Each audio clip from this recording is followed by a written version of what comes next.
little untrusting when I think that the truth.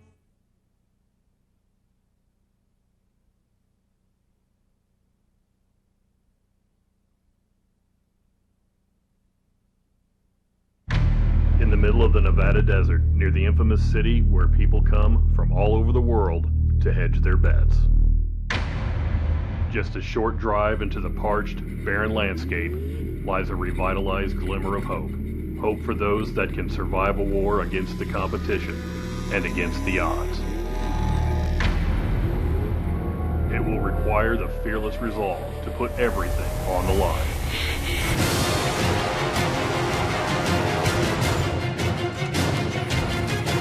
To win, you must wage an all-out battle against attrition, rivals, severe elements. We got a fire! Now, get the hell out! And there will be many battles.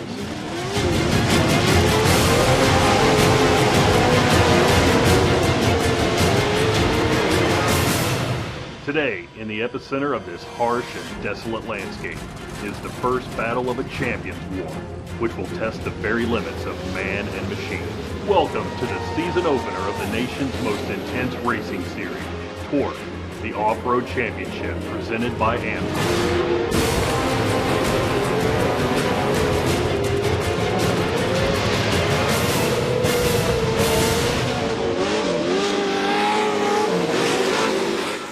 Welcome everybody here to Primm, Nevada. We are at Primm Valley Resort and Casino, as well as the Primm Valley Off-Road Raceway. Myself, Scott Rain, along with Robbie Floyd. Robbie, you're no longer a rookie, man. Now you're in the off-road. You've done a ton of other motorsports doing broadcasting, and you got one under your belt. Yeah, I got to cut my off-road teeth yesterday, and it was a good day. It was a long day, had some happenings throughout the day, but it was an awesome day nonetheless. The Pro Lights, Pro 2, Pro 4, all three classes didn't disappoint. Some surprises here and there, some mechanical failures. It just means guys are going to have to push extra hard today to try and make up points. You know, a lot of things happened, obviously, like you said, during the racing. I want to be the first to say that Ari Leyendyke did have a horrendous wreck yesterday afternoon, but went to the hospital, got checked out, has a few things wrong, but he came back to the track last night. In fact, he's going to be helping us out probably, from what I hear, maybe in the broadcast booth this afternoon, but it's good to see him here. A lot of mechanical issues, like you said, in the pit area. A lot of teams worked through the night, and unlike other forms of motorsports, when we say they work through the night, they absolutely are up till 3, 4, 5 o'clock in the morning, and sometimes with no sleep. Well, the Greaves definitely had problems. CJ come out strong in the Pro Lights, take a win in that, and we'll take a look at the replays here in just a moment after a bit. But then he comes back in the Pro 2 and has mechanical problems. His dad looks strong, and then he has mechanical problems. So you know that was just one camp that is just really having to work their tails off throughout the night to get ready for a 2-day event. Wipe everything out from yesterday. You're starting from a clean slate today. Well, here's the cool thing. We got a really good recap coming up in just a moment. In fact, let's take a break. We'll be right back with a full-day recap of what took place in Round 1 here at Primm, Nevada in Duel in the Desert. We had these torrential downpours, and these trucks are not designed to have another 2,000 pounds of mud put on them. And then you pack the radiators tight. The tranny gauge, the water gauge, the oil gauge, everything's pegged. The Amsoil product came through for us and kept the rear end, the transmission, and the engine all running fine. And I tell you what, we were ready to go for the next day and pretty proud of it.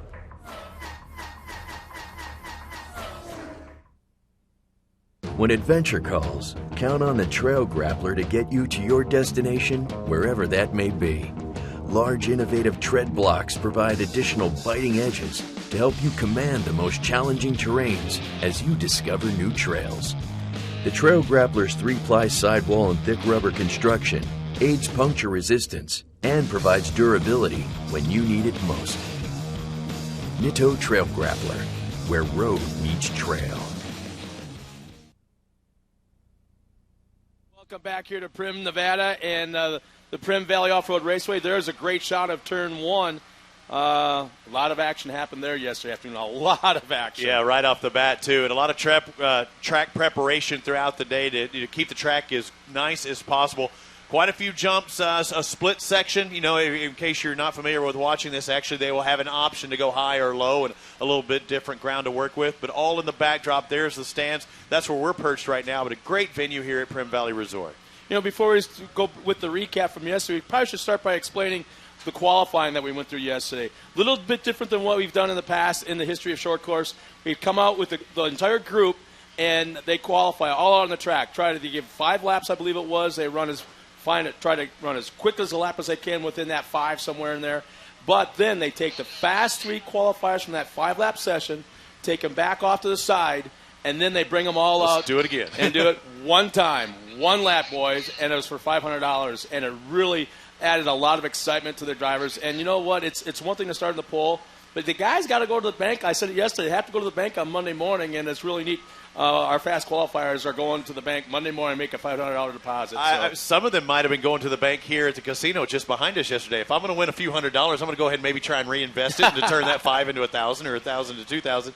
But, yeah, it was good to see them make money, also to put the pressure on them in that 3-way. They're not having to worry about a full field of trucks trying to qualify. And there's no points involved. Right. Absolutely. That's what's really neat about it, is if you're only going to run like 2, 3, 4 races this year, you don't want to get anybody's way during qualifying. You want to get them, give them the respect that they deserve because they're running the whole series. Well, you know what? That takes that away.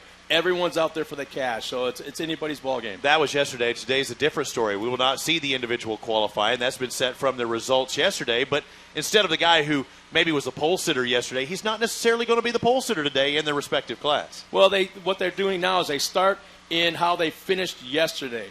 With the guy who won the race, he'll start in the first position. But the thing is, during the drivers' meeting this morning, the drivers pulled a pill or a number out of a hat, and that's what they inverted.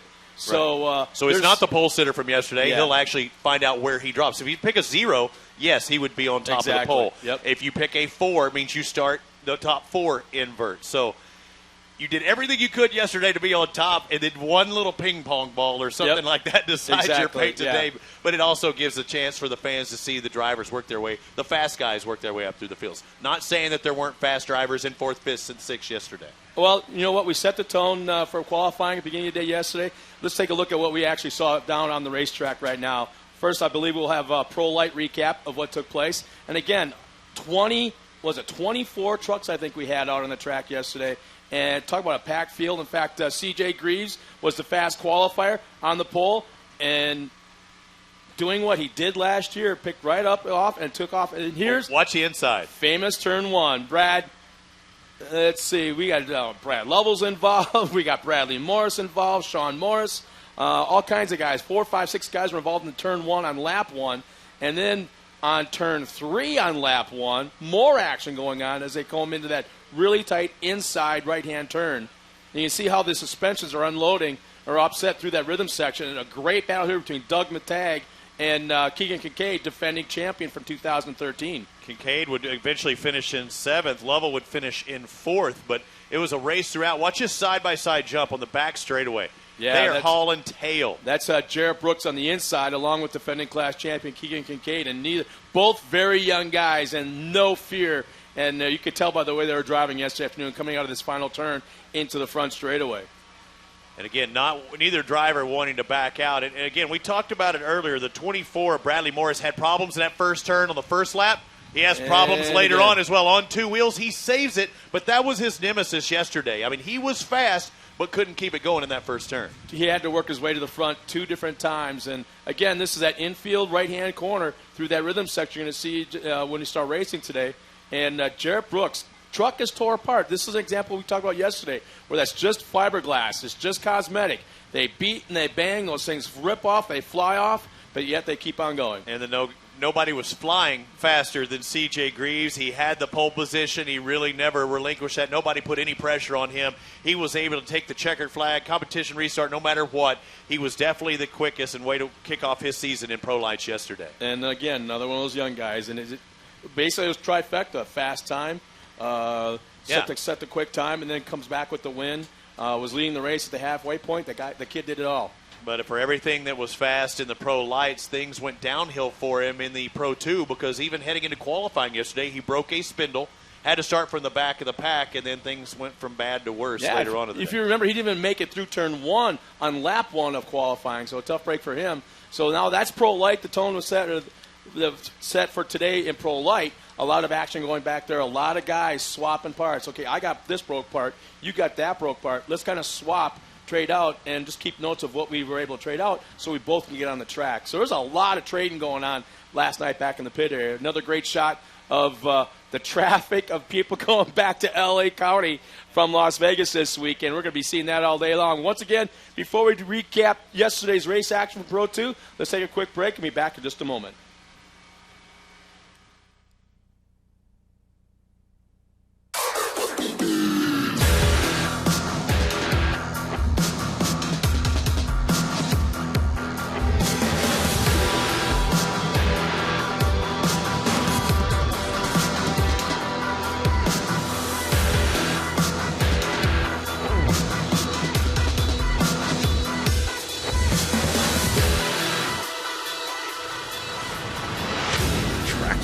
The fastest name in radio control. What is it that makes a Husqvarna dealer a Husqvarna dealer? Well, just look close at the engineering in our outdoor power equipment. We're known for high performance and reliability in everything we make. So is it any wonder your Husqvarna dealer is also known for high performance and reliability in everything they do? With a nationwide network of Husqvarna dealers, there's one just around the corner.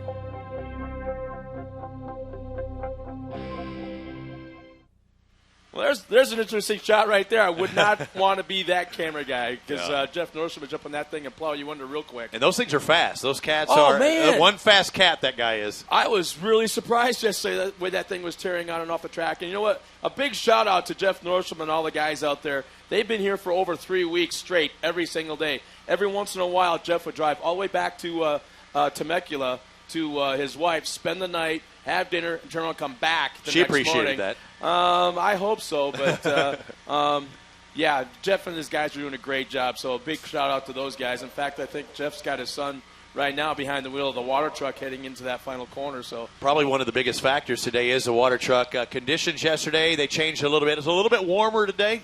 Maybe it dries out more, but it's also, I think, even every bit as windy as it was yesterday, but the wind has changed. Where we had a headwind and tailwind yesterday down the front and back straightaways, today you're going to have a side wind. So not maybe the lift on the front of the trucks or the drop down, but you may see some cross, movement from the trucks. That's nothing unusual we've seen here over the years. It's the guys, especially in that back tabletop jump, they'll start on the takeoff on the far right side of the course, take that jump, and they'll land about 2, maybe 3 truck length widths to the left side of the course. Well, look at the down. flags. So yeah, exactly. When I looked an hour ago, they were blowing into our face, which isn't good for us. I mean, hard for us to see, but they were blowing more into our face. Yesterday, they were blowing left to right as we're looking at them on camera. Today, they're blowing now more right to left. So that headwind's now a tailwind. They're going to maybe land all the way down to the flat where that MagnaFlow banner is, just right in front of our cameras here. So as we're looking at the track through the video boards, you look towards this straightaway here where that truck's coming up. That is the direction the wind's blowing. So you're going to have a tailwind all the way down that straightaway off that big old long ski jump that we saw a lot of action in yesterday. Yeah, you could actually watch some of these guys were driving these trucks like they were supercross bikes, where they were just tapping that throttle, tapping that brake, and trying to change the attitude of the truck in the air. And some of the guys are doing quite well with that. So that means now this front straightaway will be the problem, where some of the guys yesterday would blip a little bit too much, the front end dive down, and they'll kind of endo coming into there. Maybe it helps them today. But, yeah, the front straight will be the headwind. Maybe not quite the speed, but it'll definitely probably change the attitude of that truck. Definitely. Well, you know what? Let's check out a recap of yesterday's Pro 2 race action going into qualifying, which was very interesting as well. We were at that point, the trucks are bigger, they're heavier, and the wind definitely played a factor. It looks like right off the drop of the green flag, Chad Horde and Marty Hart side by side. Chad Horde was yesterday's fast qualifier out of a small town out of northern Michigan. And look at the pileup start already. Turn 1, once again notorious.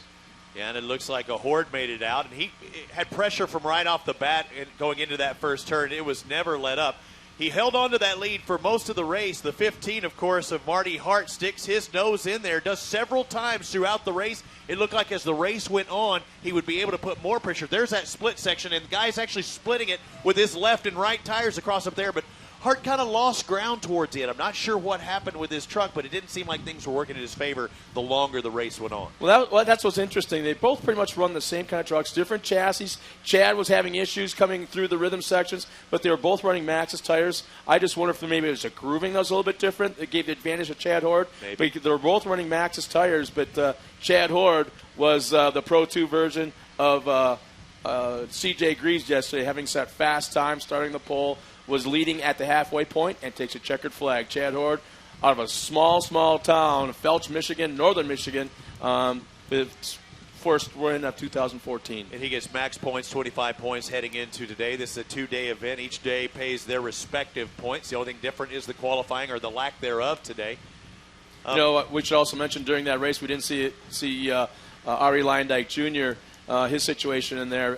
He was actually taken to the hospital, had probably rolled over, 3, maybe at least 4 times into the infield, and they had to extricate him. They cut the cage to get him out. And our crew, our USAC safety crew, did a tremendous job to the point where even the EMTs were stepping aside and letting our guys do their job. And when they got him out of the truck, then the EMTs took over. And, in fact, it did such a great job that he was back here at the track here last night. And yesterday, we did not want to speculate. That's not our job. We don't want to do that. But when I actually talked to Ari, and I know that he did injure his arm. I believe it's his left one that he's got the sling on.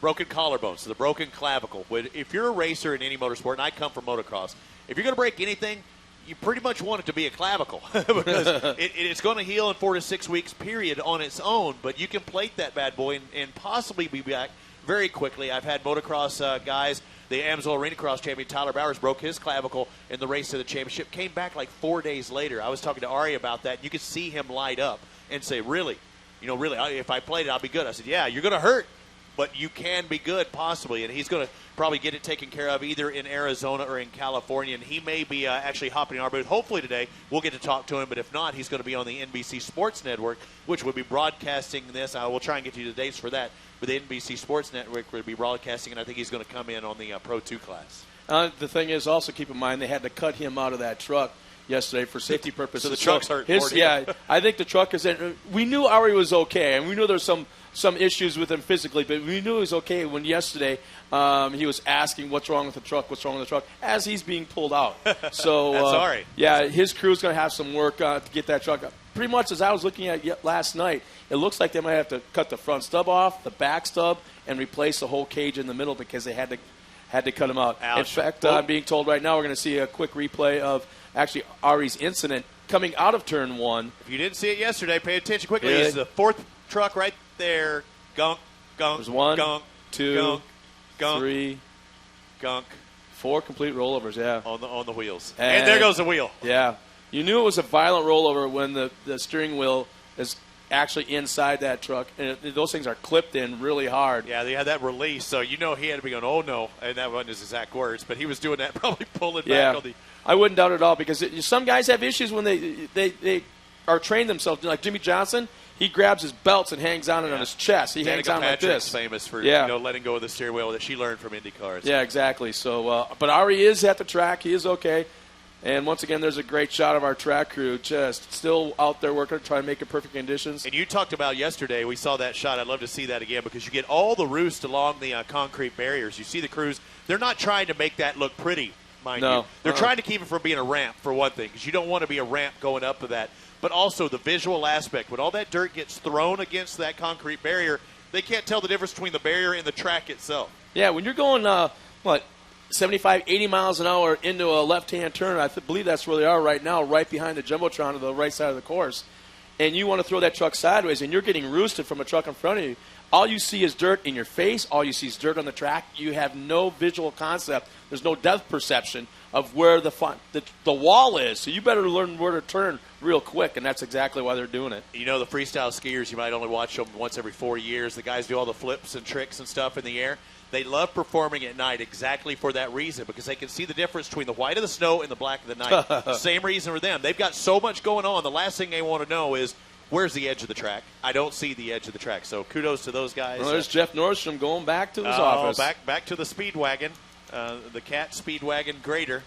Now, you know what? Before we check out the recap from Pro 4 yesterday, let's take another quick break and be back in just a moment.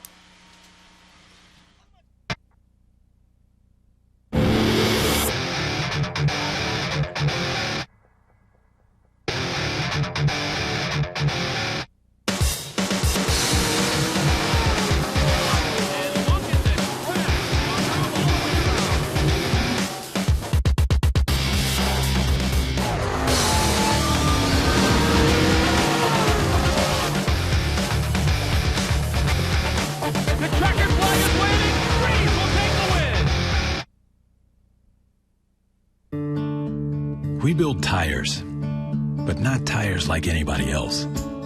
We build Cooper tires for people, not just cars. People who are chauffeurs and shuttle pilots, heavy haulers and heavy hitters. More than what your Cooper tires can do, it's about what you can do with your Cooper tires.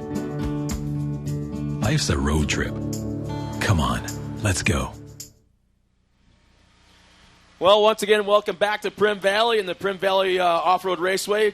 There's Jeff Nordstrom in his office somewhere out on the track. Actually, right there, exit turn 1. You know what? We had a great day of racing, a lot of action, but like you said, it kind of got drawn out at the middle of the afternoon with all the incidences, especially that one with Ari Leyendyk. We really were cautious, almost to the point of being overly cautious, but that's what you're supposed to be. That's what we got to do. So it took some time to get him extricated and off the premises and back to the hospital. So that kind of made the day a little bit longer, but the action was all about Pro 4 yesterday. Yeah, that made the day without a doubt. An unbelievable race, as we'll see in just a moment on the highlights. Going from first to worst to first to just surviving. It was a race of survival. We had 7 guys kicking this thing off as we take a look at Pro 4 yesterday. It was the last race of the day. C.J. Greaves on the inside here trying to make the pass. Johnny Greaves. Oh, yeah, sorry. Johnny Greaves on the inside trying to get by Scott Douglas. And no fault to Douglas and all the fault to Greaves. He'd have to admit that he just turned too hard, got too much grip. And here's the story of that entire race as it continues on. Douglas was fast qualifier on the front row, leading the race. Here's Adrian Cheney. And once again, Johnny Greaves got back on the track after being rolled back onto the wheels, worked his way through traffic up to second, got through that mess. Adrian Cheney had issues. You can see right now battling. Then all of a sudden, Scott Douglas had problems. He pulls off the track. I believe it was a transmission. Cheney had to change a left rear. We're in the middle portion of this race, but that didn't stop him. He was fast if he could keep it on all 4 wheels. Yeah, that was at the competition yellow. So he started in the back of the pack. He worked his way to the front once again. Now it's, Mark Jenkins and Mark Kwame got together in turn 1. Kwame gets up on 2 wheels. He saves it, gets back underway. Johnny Greaves, once again now, he is on the track, and he's running up front. He's barely on the track. Now he's battling with Adrian Cheney, and all of a sudden this is last lap. Yeah, Johnny Greaves is leading the race. As you said, went from last to first twice, and all of a sudden, right before the white flag, you could hear the motor going south on Johnny Greaves' Toyota. And right at the white flag, you see Adrian Cheney makes the pass. He continues on. Johnny Greaves finishes second. Mark Kwame comes back in third for his first podium of his Pro 4 career. Yeah, Cheney really didn't give up, just like Johnny didn't. And the thing was, the truck was upside down. We questioned whether it would even refire. The Toyota fired back up. Big puff of white smoke. I mean, that's called death smoke, in case you're not familiar with motorsports. Death smoke, when you say a big puff of white, you could smell it. It was surviving, but for how long, that was a question. And literally, one tight turn, one sweeper from the finish, and Greaves loses the lead. And he knew that was going to happen. The thing is, he wanted 2 more turns. Yeah, the truck was upside down for so long that all the oil from the bottom of the motor went to the top. So, and that's not where you want it. So when they rolled it back over, he basically hit the start button with all the electronics turned off. He hit the start button to try to build up oil pressure. Once he saw the oil pressure gauge being built up, that's when he fired it back up. And like you said, all that smoke came out. Truck was running. Everything seemed to be okay. He didn't know for how long, but he threw the crap dice and he gambled. He was a winner. He didn't win the race, but he won second place. Yeah. No question about it. I mean, there's only one winner of the race, but he won second. And who's to say that one move, that right there, championship, won't come down to a fall race Labor Day weekend in Crandon. Those few points right there. So Pro 4, without doubt, was the race of the afternoon. Hey, I won a race around in the afternoon, and you can too. You can win a ride-along. All you have to do is text RIDE, that's RIDE, to 56938. Now, I'm not kidding. Some lucky fan here in the stands or around here, all you have to do is text 56938, text the word RIDE, and you get a ride-along during the day-to-day. It's that simple. And here's the kicker. It's in a 2-seater Pro 2. It's not in a street truck. You're actually in a full-blown race truck. Kurt Leduc is your driver. And that man has got a resume like no other when it comes to off-road racing. He's retired from short course racing, still doing a lot of desert. But the thing is, you're going to be riding in the same truck that he drove a few years ago with Snoop Dogg on this track right here. For shizzle. Duke, yeah. For shizzle. He gave Snoop Dogg a ride of his life. And the funniest part about that whole day was when Snoop Dogg got out, he was happier than heck. He was hugging everybody. He was high-fiving. He was like a real guy. And he goes, that was the coolest thing I've ever done in my entire life, but I never, ever want to do that again. It was a pretty cool moment. So, I want to get out in that truck. I'll let Snoop Doggy Dogg drive it around, and I'll get in there. I'm just not driving with you. Make sure you give us your best shot throughout the day. Tweet or Instagram your pictures to #TORC. Give us your best shot. Tweet or Instagram your pictures to #TORC throughout the day. Maybe. Doesn't matter what it is. Back in the pits, here in the stands, out on the racetrack, anything. In fact, here's a couple from oh, boy. There's a good one. Look at the one on the left. Oh, where's Ari? Where is he? Yeah. So that's Ari Leindyke's truck after the incident last night up on the trailer. And I believe the one on the right side is from this morning as his crew is loading up his race truck. So, we had some really cool shots yesterday. There's Monster Girls down, boy. Were the Monster Girls here yesterday? Is that Mercedes, I think? I see her at all the Monster Energy Supercross trucks. Looks like a UTV. Yeah, it almost looks like Grant Langston over there. But #TORC, that's what you tie it to from Twitter or Instagram throughout the day. See there. Well, actually, there's the shot on the left side of the screen. That's the pace truck right there you'd be riding in, right in front of Bradley Morris in the Pro Light. And on the right side, that's Doug Matag. And the podium yesterday after the Pro Light race. So, this is such a cool thing. I love social media. Facebook is probably my thing, as I do a lot of watching of that.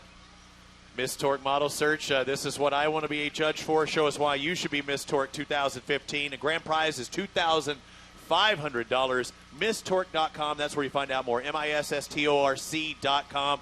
You can be Miss Torque and walk away with $2,500 and the pleasure of knowing that I picked you to be the winner because I'm going to be a judge. I kind of talked to my wife about that last night. What did she say about that? I said I will only go if she's the judge. And I still got the raised eyebrows. That's okay. Chances are I probably won't be there. I would, but my wife's taking care of our two kids. I would ask her to do it. But as you can see, it's a little bit breezy here. They're still it looks like they're finishing up the track prep, the water truck going out one more time.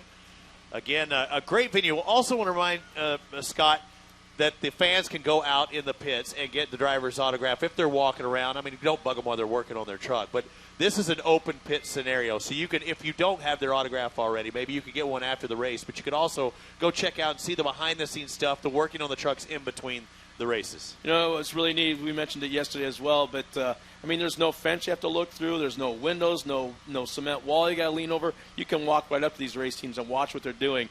And after today's racing, I guarantee you this is what I've always called for years. Autograph material is actually the fenders and the hoods and the roofs, the doors, everything that will get ripped off of these trucks. They're now junk to them. They can't use them. So what happens is the fans, as they walk by, hanging on the pits, they get that fiberglass. You clean off a little spot on that thing, and the drivers, the crew members will all sign up for you. So that's cool. Don't go anywhere when we're done racing this afternoon. Stick around. There's always parts flying. Yeah. It's been a long weekend. It's probably been a long week or two for some of these teams that have been here testing for that long. They're not going to pack up and head out of here right away tonight.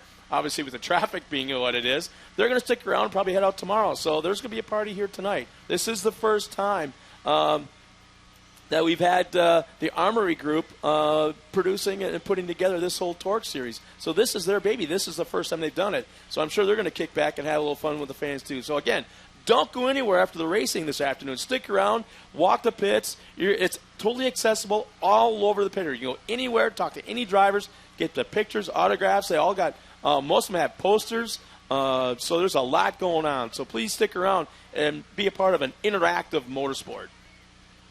All right, I think we're going to step aside for just a moment. Thanks for watching here for Primm, Nevada. It's the TORC, the Off-Road Championship presented by AMSOIL. Ready. Drive. And 90 degrees up on two wheels. Fly.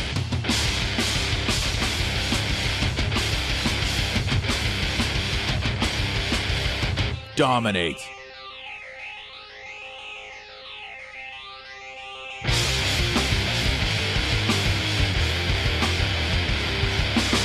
Celebrate.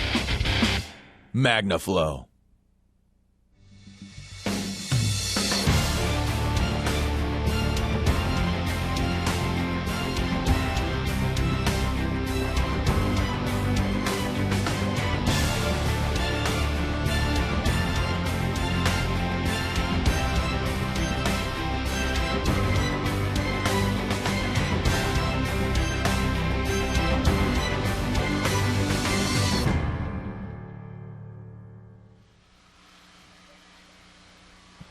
Once again, welcome to beautiful Southern Nevada. You see a great shot off in the background, and it's round 2, actually, of the Duel in the Desert here at Primm, Nevada, at the Primm Valley Off-Road Raceway. And, man, what a beautiful setting. I know there's a lot of teams here from the Midwest that they were on their phones to their wives or girlfriends back home in Wisconsin, Michigan, Minnesota, Illinois, wherever they're at, and they just got like 14 inches of snow the day before yesterday. Oh, man. I don't like hearing that. I want to remind everybody, for any engine, choose AMSOIL, the official oil of the TORC series. Visit AMSOIL.com for more information on what products to choose for whatever you drive. AMSOIL, the first in synthetics. Also, experience the extreme radio control excitement with Traxxas, one of our sponsors this weekend. As always, Traxxas offers nitro power, electric power, and the tire-melting X01 supercar with a top speed of over 100 miles an hour. That's right, 100 miles an hour. I've seen that thing. That thing's a beast. They're fast. The fastest name in radio control. Traxxas trucks are ready to race with no assembly required. See action-packed videos and the full product lineup of Traxxas.com. That's Traxxas, TRAXXAS.com. Traxxas cars, trucks, boats, and helicopters are available at hobby stores worldwide.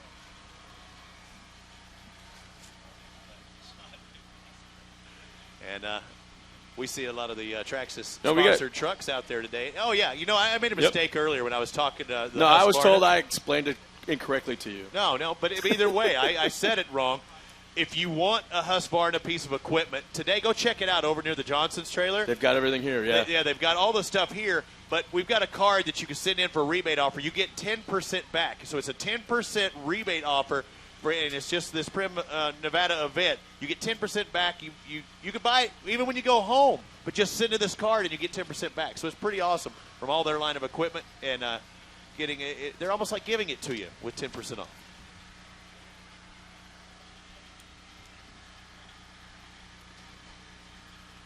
Oh, there we go. Let's see. Is that one of the riders, I think? Yeah, riding lawnmower. Those things are so cool. Yeah, you know, and did you know that Husqvarna is the largest outdoor power equipment manufacturer in the world? Husqvarna offers a full line of lawn and garden equipment for the homeowner and the professional, whether it's chainsaws, trimmers, tractors, zero-turn mowers, as well as their exclusive all-wheel drive lawnmowers. Stop by the Husqvarna display today to see all their great equipment, as well as special promotions running that can save you 10% on your next Husqvarna purchase. That's the inflatable. I didn't even know they had one here. Oh, no, it was a big one. It's the first time I've seen it. It wasn't up yesterday. Yeah, no, I thought it was an actual rider. It's the inflatable. You would look like a man-child if you hop in the seat of that thing. We got to take a – now, that would win the photo of the day, I think, if we were able to sit on that. Ooh, well, we might have to find somebody smaller because I don't think they would hold me up. You know, if it can't hold me up. I'd try it.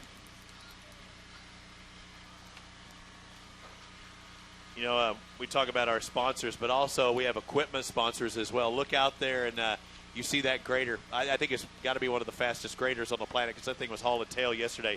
But that's a Cat. And all of our, skid steers, wheel loaders, bulldozers, backhoes, whatever we may use, it's Cat equipment. If so, just like TORC does. Rent or buy dependable Cat equipment and generators from your local Caterpillar dealer.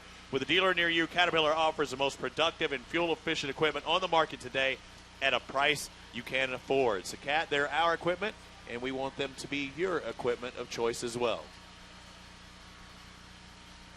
Man, that's Jeff Nordstrom's office. Have they had motocross type races on the at the TORC events ever before? Because I would love to see some motocross bikes hit this would almost be like a TT event, I think. Oh, exactly. I know that there's been some desert races out here where they've gone off into the desert, off into the mountains, but they come back and do a loop through here in front of the crowd. So as far as having some moto out here, I really couldn't tell you for sure. I do know that you probably were part of it, that on the other parking lot, I think it was behind the Primm Valley Resort, they used to run actual supermoto races. Oh, yeah. Back there in the parking lot. I didn't come to this one. I did some in Vegas. Yeah, that's a great sport as well. Dude, we might be able to. I think we need a announcer. Well, I couldn't win that one. We need an announcer motorcycle race. That would be. You know who'd win? The motocross, supercross champion and motocross champion of the world, Grant Langston, who's doing the color commentary for the NBC crew. There's no question he would win. And speaking of that, he's also an AMA supermoto champion, and that happened in Vegas. So it shows you the talent. Speaking of that, so there in that case, you have a motocross, bike guy who's a supercross motocross guy, and he goes and wins supermoto. That's very much like we see from the off-road world. Guys like Jimmy Johnson who I remember him growing up as a teenager, developed his skills in off-road, but then turned it into 6-time Jimmy Johnson on the NASCAR circuit. It shows you the variety and just how fast some of the guys are from the off-road world that can step in and go directly. Oh, we had Brendan Gaughan here yesterday. Yeah. We did a couple laps out in Jeff Seifert Pro 2. And it was a pleasure. I started my career in off-road, not as a driver but as a broadcaster, and guess who I got to watch kind of sharpen their hones, and it was Jimmy Johnson and Brendan Gaughan. I've got quite a few pictures at home of those two banging fenders against each other. And, that is such a – I look back at that, and now I look where they're at now, and I see both of them married, both of them with kids, and all of a sudden now I'm the guy that sounds old that I remember back listening to other guys when they sounded old, and now it's me. MagnaFlow is proud to be the official exhaust sponsor of the TORC Off-Road Series. At MagnaFlow, we're dedicated to building durable, quality products. Manufactured in the USA with cutting-edge technology and premium components, we produce exhaust systems that perform and sound great whatever you drive. Join Team MagnaFlow on Facebook and Twitter for exclusive content, celebrities, contests, and more. Stop by the MagnaFlow rig today to find and buy a high-performance exhaust for your vehicle. It's just behind us in the grandstands. There's a nice-looking Mustang right there as you leave, right across from the Fox Shocks trailer as well. But MagnaFlow, one of our sponsors, we hope you support them as well. Once again, talking about MagnaFlow, stop by and see Bill. Ask him. He has got applications for almost any kind of vehicle out there. He can answer all your questions. He can point you in the right direction. The guy is just a walking encyclopedia of exhaust. So once again, we're just a couple of moments away from opening ceremonies. Please don't go anywhere. If you can hear us back in the pit area or back in the what I call manufacturer's midway, come on back to come and grab a seat, as we're just a couple of moments away, probably about 15 minutes or so from opening ceremonies. As you get a great look at there's that big, huge tabletop in that backstretch, and the wind blowing those flags. Once again, we're about 20 minutes or 50 minutes away or so from opening ceremonies. In the meantime, we're going to take a quick break and be back in just a moment. Emergency safety crews depend on their gas-powered equipment to start when they need it. That's why they use VP small engine fuels, formulated with no ethanol to prevent fuel system damage and ensure easier starts. Designed for both 2- and 4-cycle engines. Try VP small engine fuels for your gas-powered tools so they'll start when you need them. Order online at homedepot.com or visit your local dealer.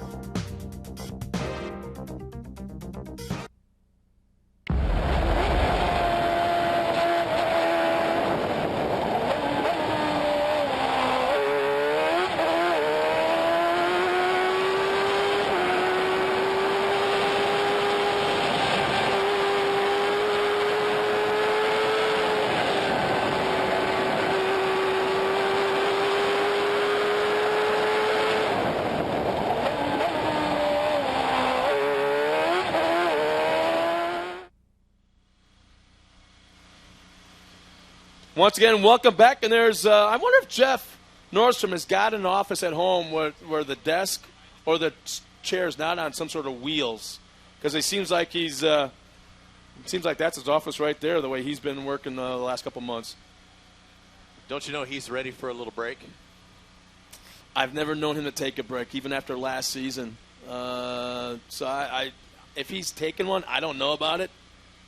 Haven't heard about it. But he loves what he does. I call him Dr. Dirt, because he can read it just about like a doctor can read where you're hurt. We talked about sponsors throughout the day, but also VP Fuels, one of our sponsors. I come from the motocross world where it seems like everybody uses VP, and I love it. And now they have one of the small engine stuff as well. They already have pre-mixed fuel and stuff. So VP Fuels, they're one of our sponsors. But where you're a sponsor pro or a weekend warrior, VP Racing Fuels are purpose-built to grab the lead and keep you there. Extreme off-road conditions bring out the best in VP. VP Fuels make more power, they're more consistent, and they're easy to find. For more info, visit vpracingfuels.com. Yeah, I see that. They have stuff for 2 cycles or 4. They'll just sell you, almost like off-the-shelf stuff. You buy the VP in a can at a dealership, and you keep it there, and you don't have to worry about it degrading like you would some of the pump gases you keep there. They have, all the additive stuff, and it kind of keeps your equipment alive longer. It stores a lot longer than just regular over-the-shelf stuff. That's something I didn't even know. Oh, yeah. Oh, thank you, man. Hey, check out this. Wahoo's Fish Tacos has just brought us up. Honestly, Whoa. giddy up. Giddy up. This is my favorite event. This is my favorite TORC event I have ever been to. Wahoo Fish Tacos, are the people helping us out. I look at this. Look at it. Unbelievable. You have 3 chips. I've got black beans, rice, and fish tacos. And talk about curbside service. Man, and the lovely Wahoo girls. Wahoo! I'm glad they came up. I was going to go there, but I wasn't going to go there. I did. We have a lot of, it's hard to make food look good on camera like that. But, yeah, just take a gander at what we've got here. And I know we're going to take a break before our start here after a little while because we're going to take a break no matter what. I'm going to have to mow some of this. We're going to have to take a break. Yeah, we're going to have to. But I like to mow some of this. But also like to thank our sponsors like Nitto. We talked about the guys changing around and moving around their different sponsors. Nitto, one of our sponsors as well. But you saw, I think, driver change yesterday. You said he was proud to be on the Nitto tires. I can't remember who that was. Oh, actually, one was Ross Hook. That's his primary sponsor, I believe, is Nitto tires. Something totally different that he's ever had, and he's loving the performance in it. So having Nitto and specifically made Pro 2, Pro 4 project tires. Those are tires you can't find on the shelf. They're made specifically for the series, but yet they use them for R&D. So they'll take these tires back to the factory after this weekend. They'll analyze them, check things, change things possibly, and it's all reflective. In about probably 6 to 9 months, they'll be reflected to what the tires are going to be on the store shelf available for your car. And then they don't just make off-road truck tires; they make on-road truck tires too. That's what I have on my Toyota 4Runner. Yeah, I have Nittos as well. They last a long time. Cooper Tires, one of our sponsors as well. Again, you'll see the different tire sponsor drivers. We try and spit that out to let you know what he's hooked up with throughout the day. Oh, yeah. But as we look at the Cooper Tire banners in the middle, as you mentioned, these are the guys that are product testing. It's a tire war. There's a tire war going on. You won't be able to buy these tires over the shelf, but the technology and the stuff that they use to develop these tires are things that you can use on the road or off-road as well. Well, let me kind of catch you right there. The Pro 2 and Pro 4 tires, they're 17-inch wheels, 12.5 by 35s, I believe they are. So those are specifically made for racing. They are not DOT approved. They are not street tires. But in the Pro Light class, that's a whole other story. Pro Light tires, they race on those, the Nittos, the Coopers, the BFGs, all those tires. Those are available off the shelf, but yet they still use this series as a R&D development. And in fact, I know a few years ago that some of the tread patterns that they were using in this series, they were actually looking at the grooving of these tires, and they utilized the grooving in a production tire that you could buy off the shelf. I think we're going to step aside for just a moment. I got to have some Wahoo Fish Taco time, and we're about to get things fired up. I can hear guys warming up in the back, and I see my first truck over there into the staging area, so it's about time to get things going here. It's stop number 2, day number 2, TORC, the Off-Road Championship, presented by AMSOIL. It's Duel in the Desert, ready to kick off here in Primm, Nevada. When you take that checkered flag and you're standing top on the box, you're proud to have AMSOIL on your shirt. But I tell you what, when you take that motor apart in the dyno room and you look at those bearings and you see how great they are, you're really proud to be an AMSOIL driver and to be representing a team that has product that's that good.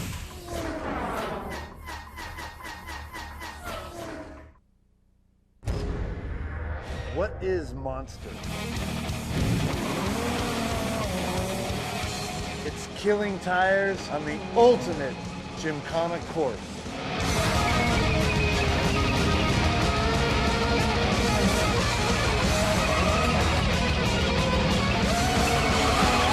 I'm Ken Block, and I am Monster.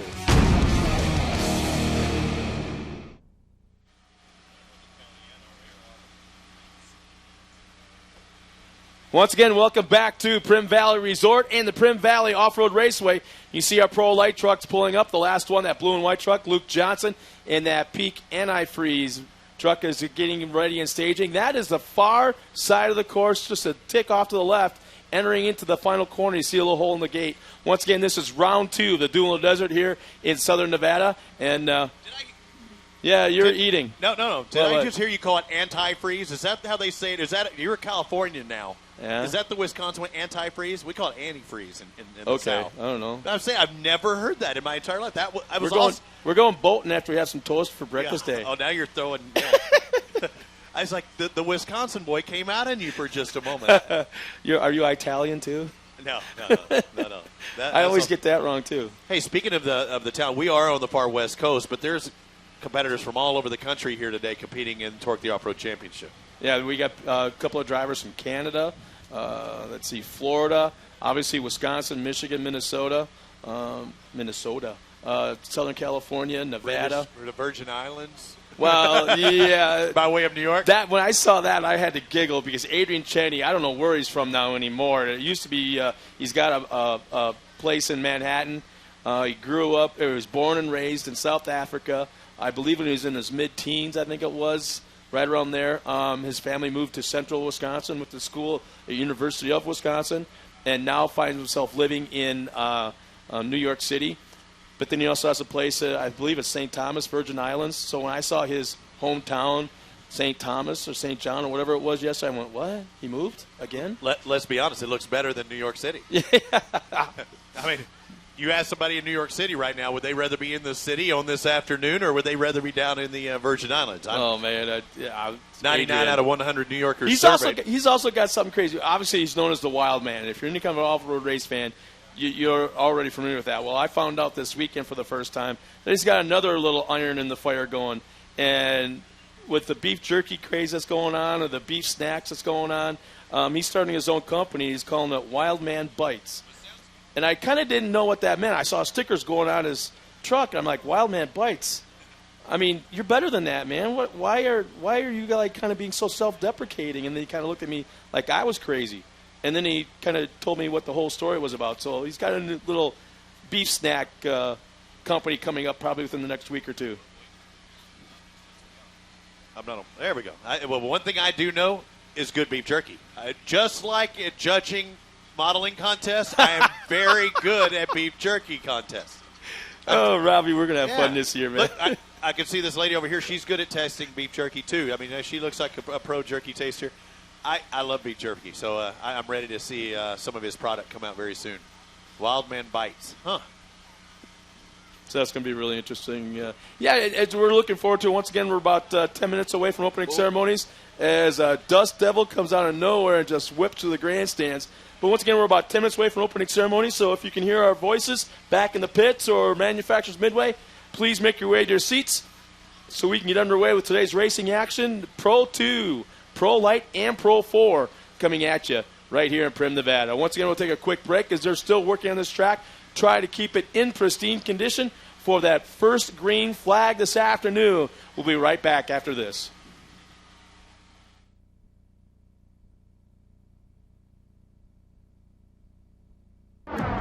We had these torrential downpours, and these trucks are not designed to have another 2,000 pounds of mud put on them. And then you pack the radiators tight. The tranny gauge, the water gauge, the oil gauge, everything's pegged. The AMSL product came through for us and kept the rear end, the transmission, and the engine all running fine. And I tell you what, we were ready to go for the next day and pretty proud of it.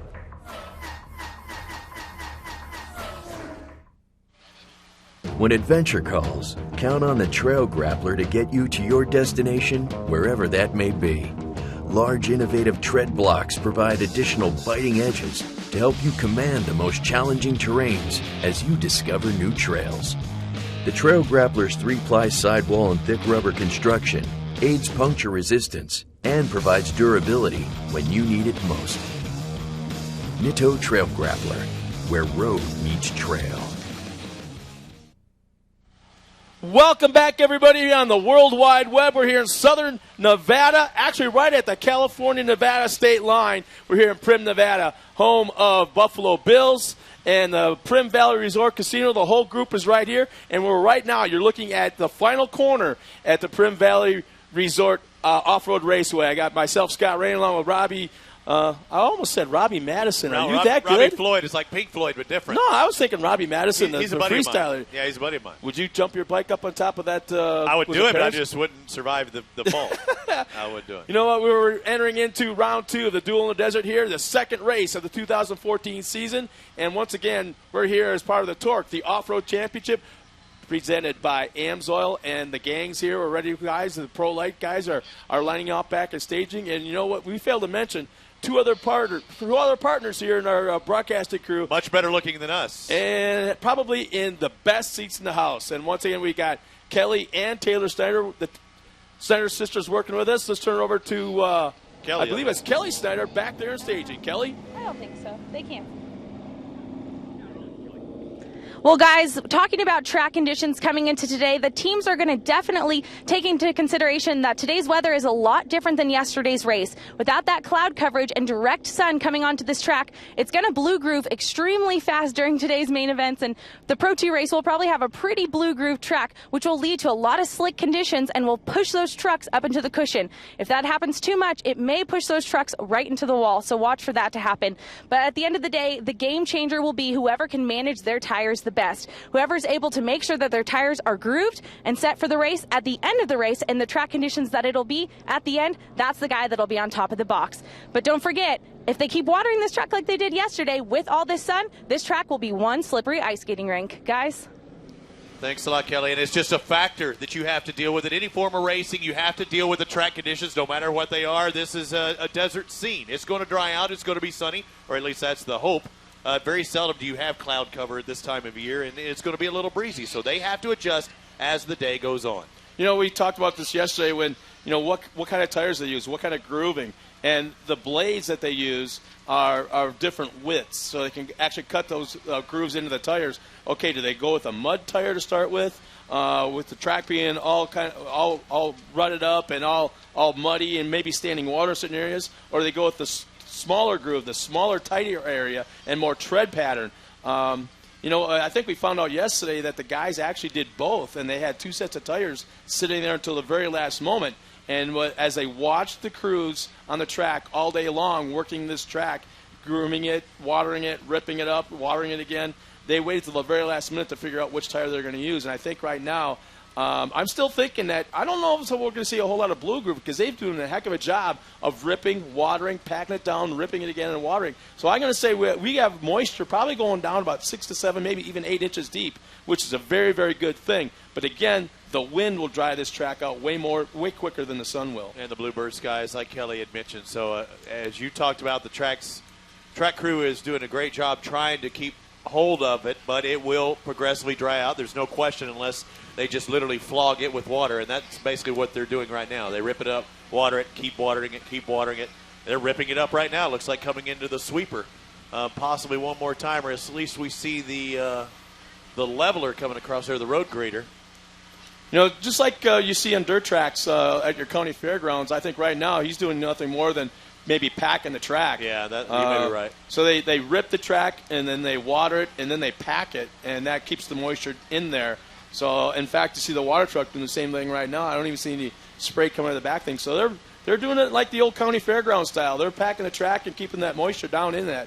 So this would be about a half-mile track if it were a dirt track, wouldn't you say? Pretty close. Oh, I think it's probably closer. I'm going out there and saying we probably 3/4, maybe 8/10 of a mile. Really? No, you got to be crazy. Absolutely. Longer straights, but shorter turns. I don't know. Yeah, I guess if you went all the way to the back straight, yeah, you might be right. It might be 5/8. I'm a miler in high school, so I still running or riding a bicycle. I still wouldn't want to run this. Well, there's a little bit of water coming out here, but yeah, the guys. This is I want to say a culmination of probably for some of these guys 2-3 weeks of being here on site testing, preseason testing. Just testing everything. I mean, they'll spend one day doing nothing but test tires. Then the next day do nothing but test shocks, valving, and spring rates. So they've been here for quite a while. In fact, I think Marty Hart and his son Kyle Hart even changed their address to here at Prim Valley because they've they been here spent so so much long. time. Yeah, and he's from Louisiana, so you know what? It's snowing there. I ain't going home. So they stayed here and used testing as the excuse.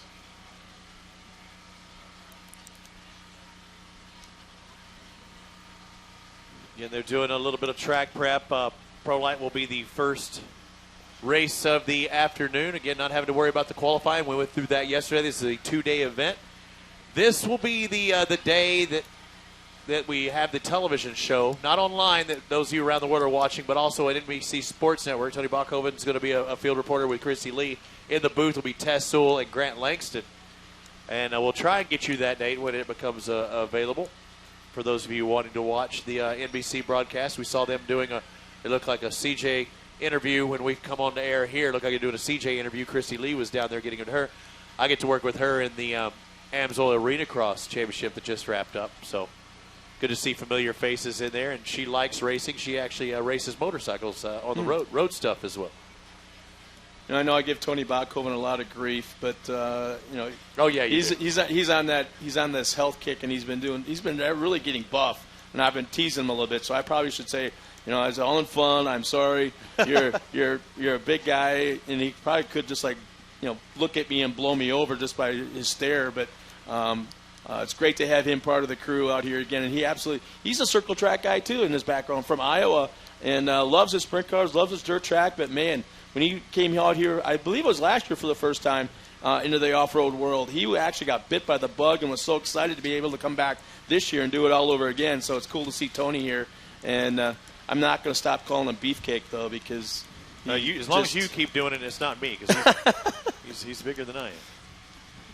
Well, let's see. There's our front row of Pro Light. Kyle Hart and Ryan Beat. What's interesting about this is we talked about how the qualifying was set for yesterday. How the qualifying was set for yesterday, and everything is totally different now. So, look, how about this? It looks like we've got Kurt Leduc and Jarrett Johnson down here in front of the booth talking amongst each other. So that's makes you kind of wonder what that little conversation's all about.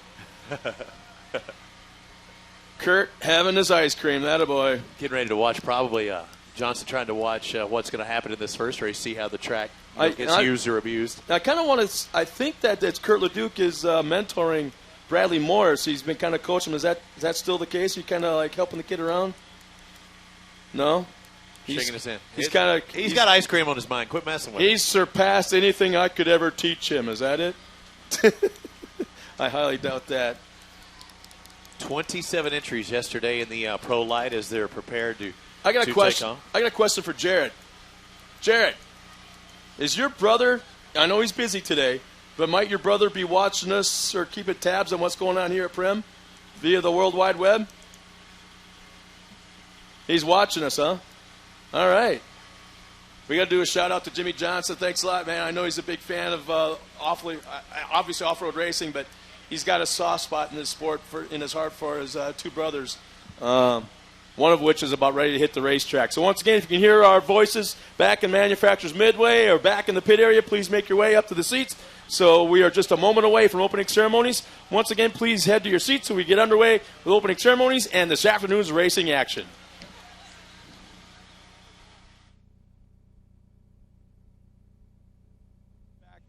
In fact, we'll take just a moment before opening ceremonies, and we'll be back right after this.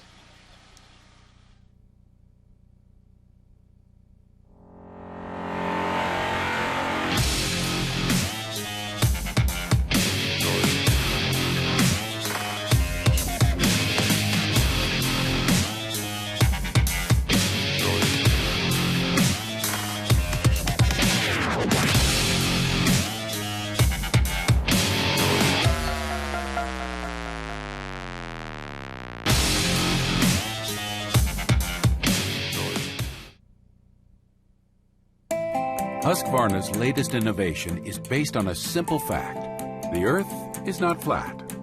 Its hills, valleys, and uneven terrain inspired Husqvarna to create a line of all-wheel drive mowers that help make easy work of any mowing challenge. The Earth isn't flat, but with a Husqvarna all-wheel drive mower, it sure could feel that way. Find the all-wheel drive mower at your local Husqvarna dealer and Lowe's.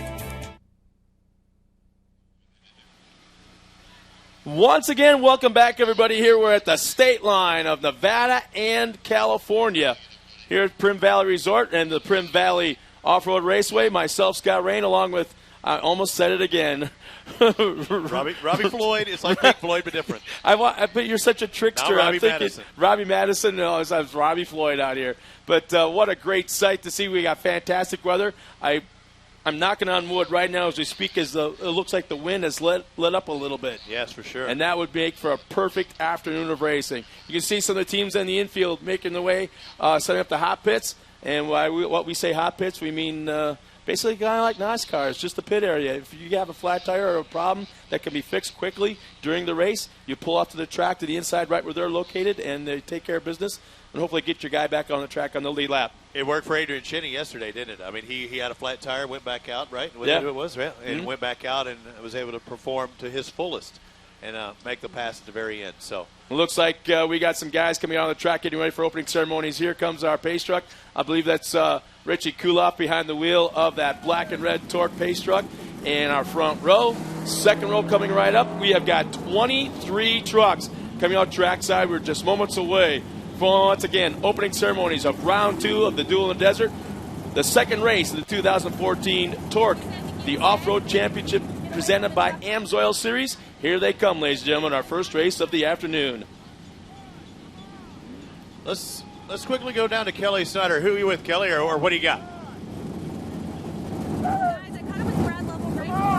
On the track for opening ceremonies, but he told me that they've been tuning this truck all week long, and he was really kind of upset with his 4th place finish, even though he got piled into the back of Jarrett Brooks, spun out, and still finished in 4th place. But this year he said it's really important to him that he makes a good impression from the start. Coming into Prim in 2013, he not only won Sunday's race, but also the Cup race. So he said with his tires, the BFGs, and the way that they groove them for this track, they know that they have the best tire setup for this track based on last year. They've done a lot of testing, but he told me to watch for him coming into that outside split lane. That's the lane of choice. As long as he can get set up correctly coming into it, he thinks that's where he's able to make passes and has an advantage over the rest of the field. Guys? What we weren't able to pick up from Kelly's spot was she was talking about Brad Lovell, who's also going to be running a bumper cam looking out the back of his truck. So we'll keep an eye on him. In fact, I believe he's the only truck out there in Pro Light running on BFGs. As I look down through the lineup, I could be wrong. But I think might be the other one. Okay, there you go. Yeah, you're correct. There's a lot of competition out there. Basically, this is a class of tire wars. And you heard he was disappointed with Brooks, I believe, having problems yesterday. But today's a new day. No matter what happened yesterday, you've got to wipe that out of your mind. It's a new points-paying day. The objective today is to leave with 25 more points than what you had after day 1. This is day 2 of Duel in the Desert here in Prim Valley. Off-Road Raceway, TORC the Off-Road Championship presented by AMSOIL. This is the first race of the afternoon. The Pro Lights, our largest class of the day, 23 is what we're starting with. Yesterday we had a late scratch. Mark Kleiman, I believe, just could not come back, could not recover from yesterday. So they're lining up in order, and we are almost ready to kick off our opening ceremonies. As they make their way up to the racetrack, you see our Pro Lights. Basically, these are standardized chassis, 2-wheel drive, sealed motors, 350 cubic inch. Also sealed 3-speed transmissions, automatic transmissions. They cannot be opened, they cannot be touched, except by the manufacturer to be refreshed. So this is very much a driver's class. There's not a lot of adjustment you can do. Obviously, the shocks, the A-arms, the caster, camber, toe-in, toe-out, but not a whole lot past that. So this is very much a driver's class. Oh, you smell that? You like it? Yeah. Oh. It's not Wahoo's, is it? Nothing like VP in mid-afternoon. Yeah, I love that smell.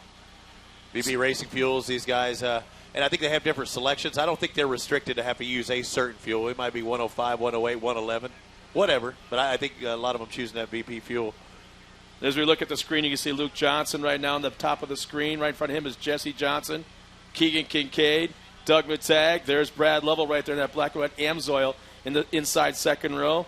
And Doug Matag, how about that? That is Ryan Beat on the front row inside. So he's no slouch himself. He's a strong runner in another series, but hasn't had the best of luck here. So on the pole, he's going to be one to watch. Yeah, I saw his Twitter. I started following him last night. Again, new to this sport I am. And Ryan Beat able to finish, a respectable, top 6, top 7, right around that area. But, he's wanting to win. And the best chance you have at winning is to get that hole shot, stay out in front. unfortunately for me in my racing career, I get the whole shot and work my way through the pack, and that just doesn't make sense to you unless you're a racer. Because if you get the whole shot, you're in first. You work your way through the pack. There's only one way to go. Well, I'll be very, very honest with you. I used to race dirt track late models, and there's a picture of me actually leading a race. But what I'm not haven't told anybody, it was on the pace lap leading up to the green flag, and it looks like I'm in the lead, but it's before the green flag even flew. So that's my experience with leading a race. I'm glad you let me in on that. Once again, ladies and gentlemen, if you hear our voices back in the pit area or in Manufacturers Midway, if you're grabbing something to eat, please make your way to your seats to get underway with this afternoon's opening ceremonies and the first race of round 2, the second day of the Duel of the Desert here at the TORC, the Off-Road Championship presented by AMSOIL. We're right here at the state line, and I don't know where everyone's going, why they're leaving Nevada, but the traffic on 15 is absolutely stopped. It looks like the front straightaway here where they're bumper to bumper stop. That's what it looks like on the 15 right now. Heck, if they just would pull in, watch a couple races, and then pull back out, they might be, a half mile down the road later on. That's about how fast it's going right now. And it is as far as I can see. It is pretty flat here where we're at. You see the cars moving, about 5 miles an hour? That's as quick. What you're seeing on the screen now, that's about as fast as you're going to see them go anywhere along 15, all the way back into probably Barstow.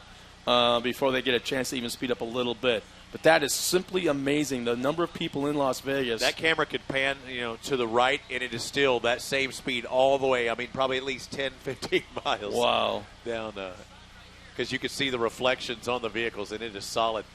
Everybody trying to get out of Las Vegas right now. You know why? Because Prim's where it's at. Yeah, exactly. Once again, final call for anybody back in Manufacturers Midway. If you can hear our voices, please make your way to your seats so we can get underway with this opening ceremonies this afternoon. And once again, round 2, the first race of the day here at Prim Valley Off-Road Raceway. All right, I think we're going to step away for just a second. We'll get back with our opening ceremonies right after this.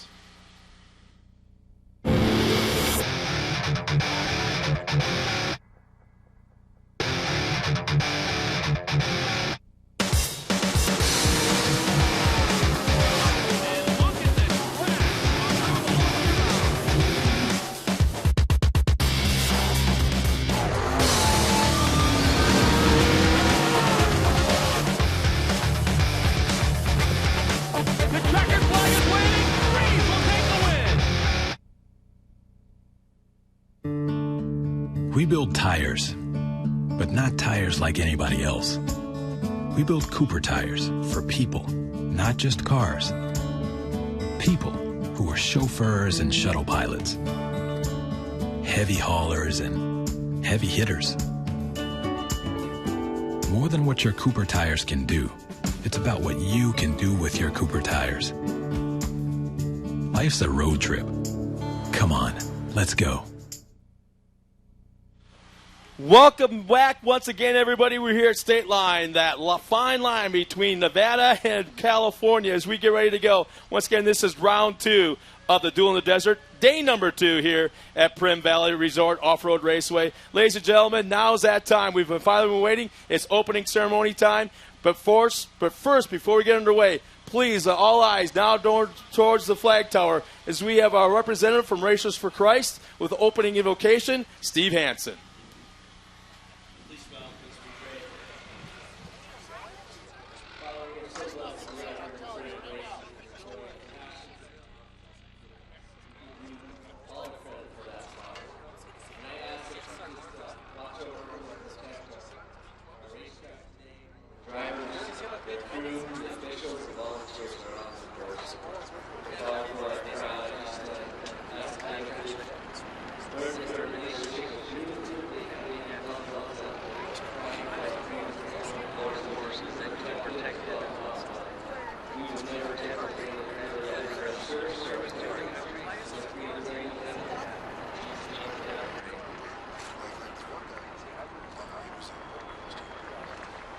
Green flag, but there's just no way we can start this race before we hear the greatest song in the world about the greatest country in the world. Ladies and gentlemen, there's a lot of us that have friends, family members, brothers, sisters, aunts, uncles, maybe even our moms and dads that are not here with us right now because they made that choice to put themselves in harm's way to represent our country and preserve our freedom. They made that choice to put themselves in harm's way so our children may not have to in the future. They made that choice to put themselves in harm's way to preserve our freedom, to do what we want when we want to do it, and no one can ever take it away. Ladies and gentlemen, please, let's do it off-road style. A big, huge round of applause to all of our service people serving our country across this globe.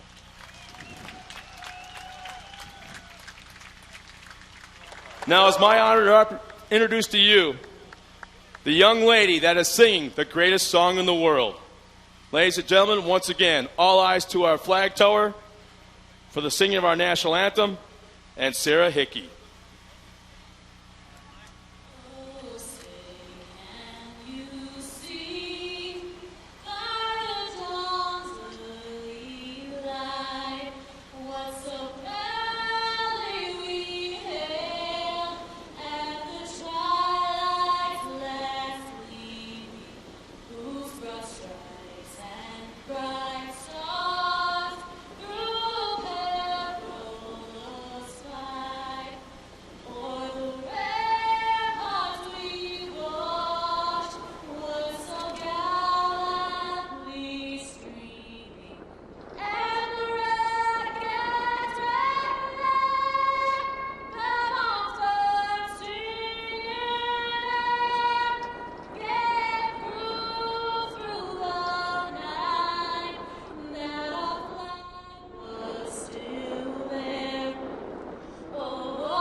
Ladies and gentlemen, let's hear it one more time for Sarah Hickey.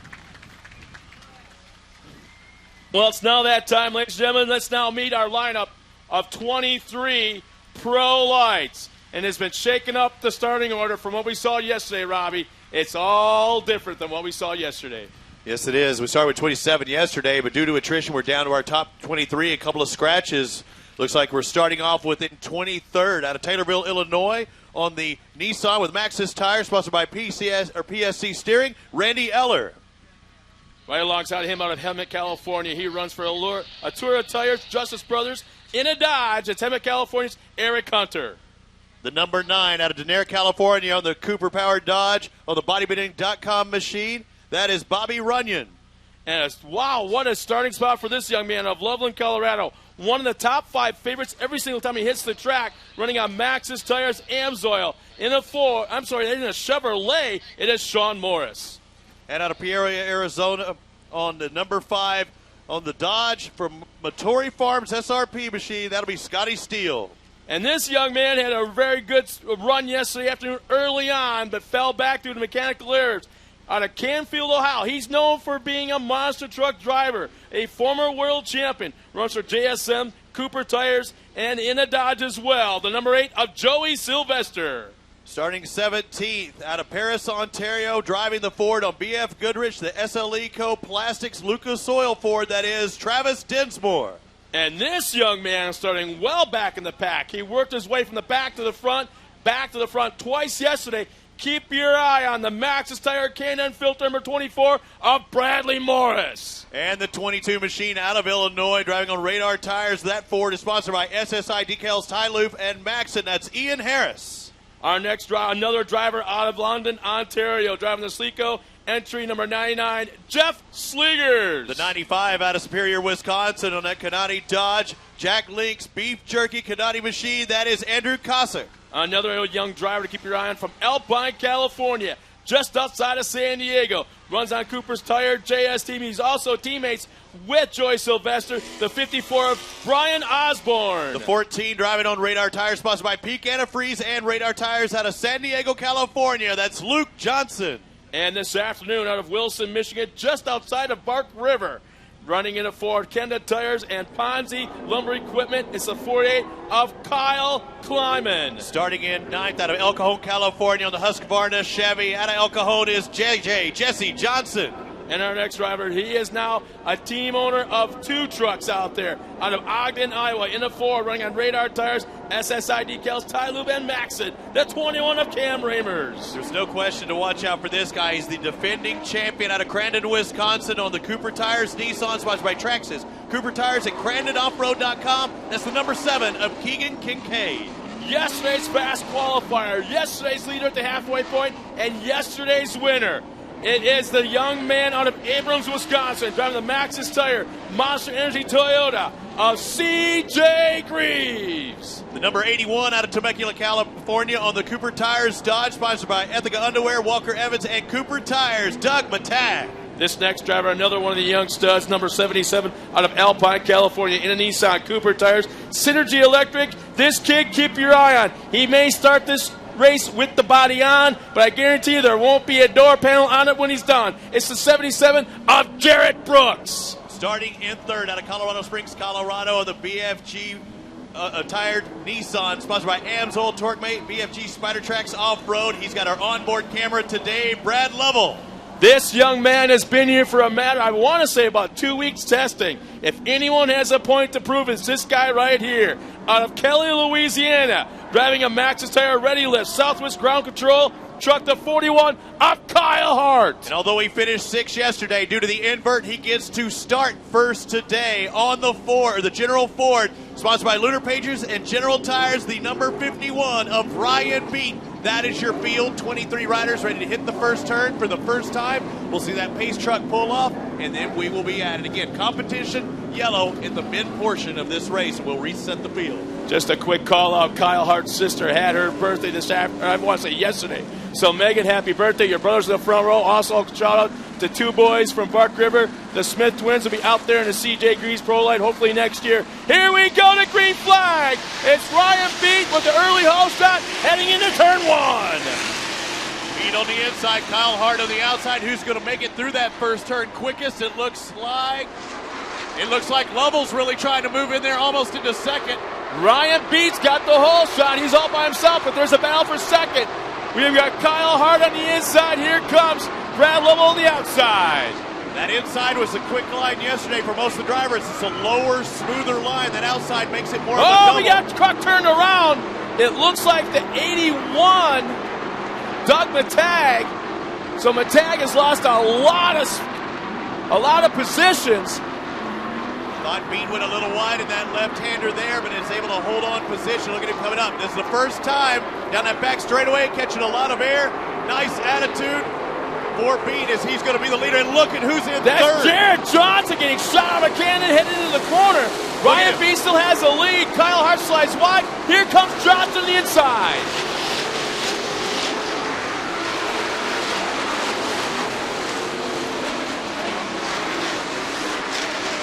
Through turn 1, it's Ryan Beat, Jared Johnson, Kyle Hart.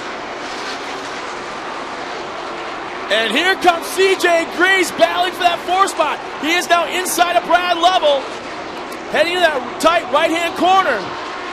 Jared Brooks, the driver, in second as we see them come through. So it's Beat, Hart, Brooks, Lovell, and Greaves, your top 5. But Greaves has now moved into 4th on that Monster Energy Toyota.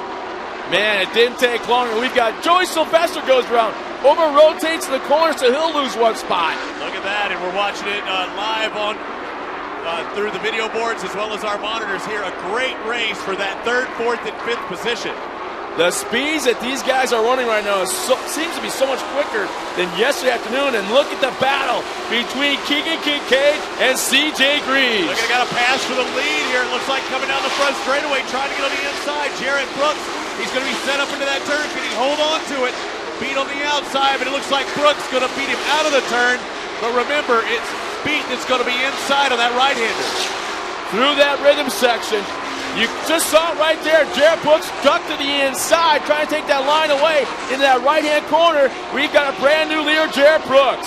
Oh, somebody trying to hook inside. Kincaid almost hooking the tire like we saw from Johnny Greaves yesterday, able to hold on to it. Now he's next to C.J. Greaves. That's the race for 4th place. As we go back up front, right there's a great shot. And look at the lead already. Jared Brooks has built up over Ryan Beat. Those 2 trucks have gapped all the way back to 3rd. probably upwards of 12, maybe 14 truck lengths over Kyle Hart. And here comes Keegan Kincaid battling Kyle Hart for that third spot. Down this front straightaway one more time. This is the Pro Light Final. Jarrett Brooks, Ryan Beat, Kyle Hart, Keegan Kincaid, CJ Green, the top 5. Brad Lovell dropping back to 6. Jarrett Brooks, our leader. Boy, I haven't called it right there because he's got every body panel yet on that truck, as he's got nobody in front, no lap traffic, nothing but clean track, and he is on a rail right now. On that inside. Ryan Beat goes to the inside. There's that split lane. Ryan Beat already on the ground, maintains second. A lot of drivers choosing that inside yesterday. We're seeing many more guys taking that higher route where it's more of a double. Now Kyle Hart right now running that third spot. He's probably got more laps in the last 3-4 weeks here than anybody else, so he should have this thing pretty much memorized. But the thing is, here comes Kincaid to the inside. Kincaid tied in that inside corner, and he goes around the inside, does a slide job, but here comes Hart right back to the inside. They're next to each other, coming down the front straightaway. That's the 41 on the inside of Hart. Kincaid in the 7 on the outside. Again, making this left-hand turn, it looks like Hart's going to get the good drive, and now he might want to scoot over just a tad to kind of block that inside line into the right. Both drivers trying to catch up to the 51 of Ryan Beat. Just think, and here comes CJ Greaves. Greaves just dynamites the inside. Kincaid comes right back. They're rubbing fenders. And CJ Greaves is able to take the spot. But now with that kind of rubbing, I'm going to tell you right now, watch for flat tires. Watch for Bradley Morris working his way up. The 24 has worked his way up. He had a nose in on Greaves there. Remember, this guy who came from 16th position, and he's hovering around 6 or so right now. And there goes Kyle Hart. He's got the inside line on Ryan Beat coming to that final corner. Ryan Beat has the advantage. Now who can get that truck hooked up and get some traction coming out of the corner? And here comes Kyle Hart.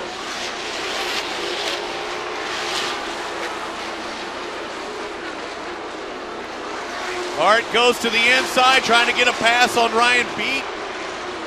Trying to keep that speed, that momentum up to the corner. And it looked like Beat, is he slowing down a little bit? Maybe. I think he wants to set up on that right-hand side. He didn't want any part of that inside. CJ says, I will take it. If you don't give it to me, I'll take it. And look, now CJ goes to the inside, and he tries making that lower route again. And it looks like he's still going to try and fight with Beat going down that straightaway. The left-hand turn heading toward the back straight. Meanwhile, Kyle Hart's pulled away about 3, maybe 4 truck length advantage over CJ Greaves, who just got around Ryan Beat. Jared Brooks the fastest, though, the 77 out in front, pulling away from everyone. We've Wow. still yet to reach that competition yellow. He has got a lead built up, probably about 25 car lengths. You'd think he'd get message from his pit saying, hey, don't hurt the equipment, take care of the tires. You're so far out in front, you know you're going to have that yellow coming up here shortly. He's the kind of kid, I don't know how you can calm him down even with a sizable lead. Okay, now go into preservation mode. How do you tell a driver to go into preservation mode and take things easy? Greaves trying to close in on the 41 of Kyle Hart. That's their race. Here comes your guy. How about Bradley Morris? You called it. He's trying to force issues right now. He's riding the back bumper of Ryan Beat, which is riding the back bumper of Keegan Kincaid. So Beat dropping back through the pack. He held the lead for a while, dropped to second. Now he's trying to even hold on to a top 5. And Morris looks like he's gotten by Beat as well on the inside. You're looking at the leaders. That's actually Kyle Hart right now. Hart. And he has got CJ Greaves right behind him. That should be the race. CJ is trying to close in on him. The leader takes that competition yellow. So we will go ahead and take that competition yellow. We're at the halfway point. And the fastest guy on the track, who do you think it is? I'm going to call Bradley Morris. I would have to think that may be the case. We're going to step aside for just a minute because that's the guy who's moved up more than anyway. We'll step aside for a second. Be back right after this.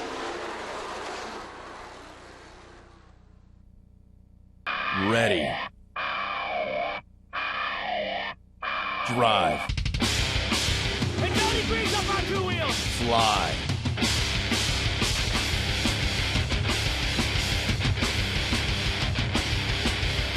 Dominate.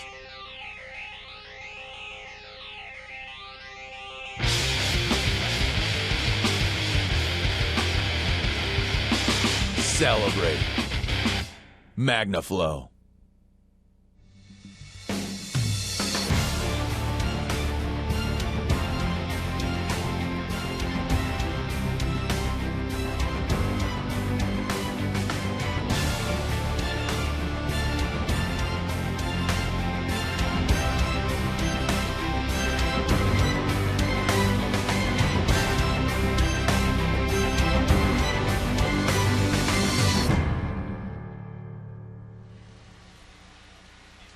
Well, once again, welcome back, everybody, in the World Wide Web as we're at the competition yellow. In fact, down in the pit area, we got a report from Kelly Snyder. Keller, what do you got?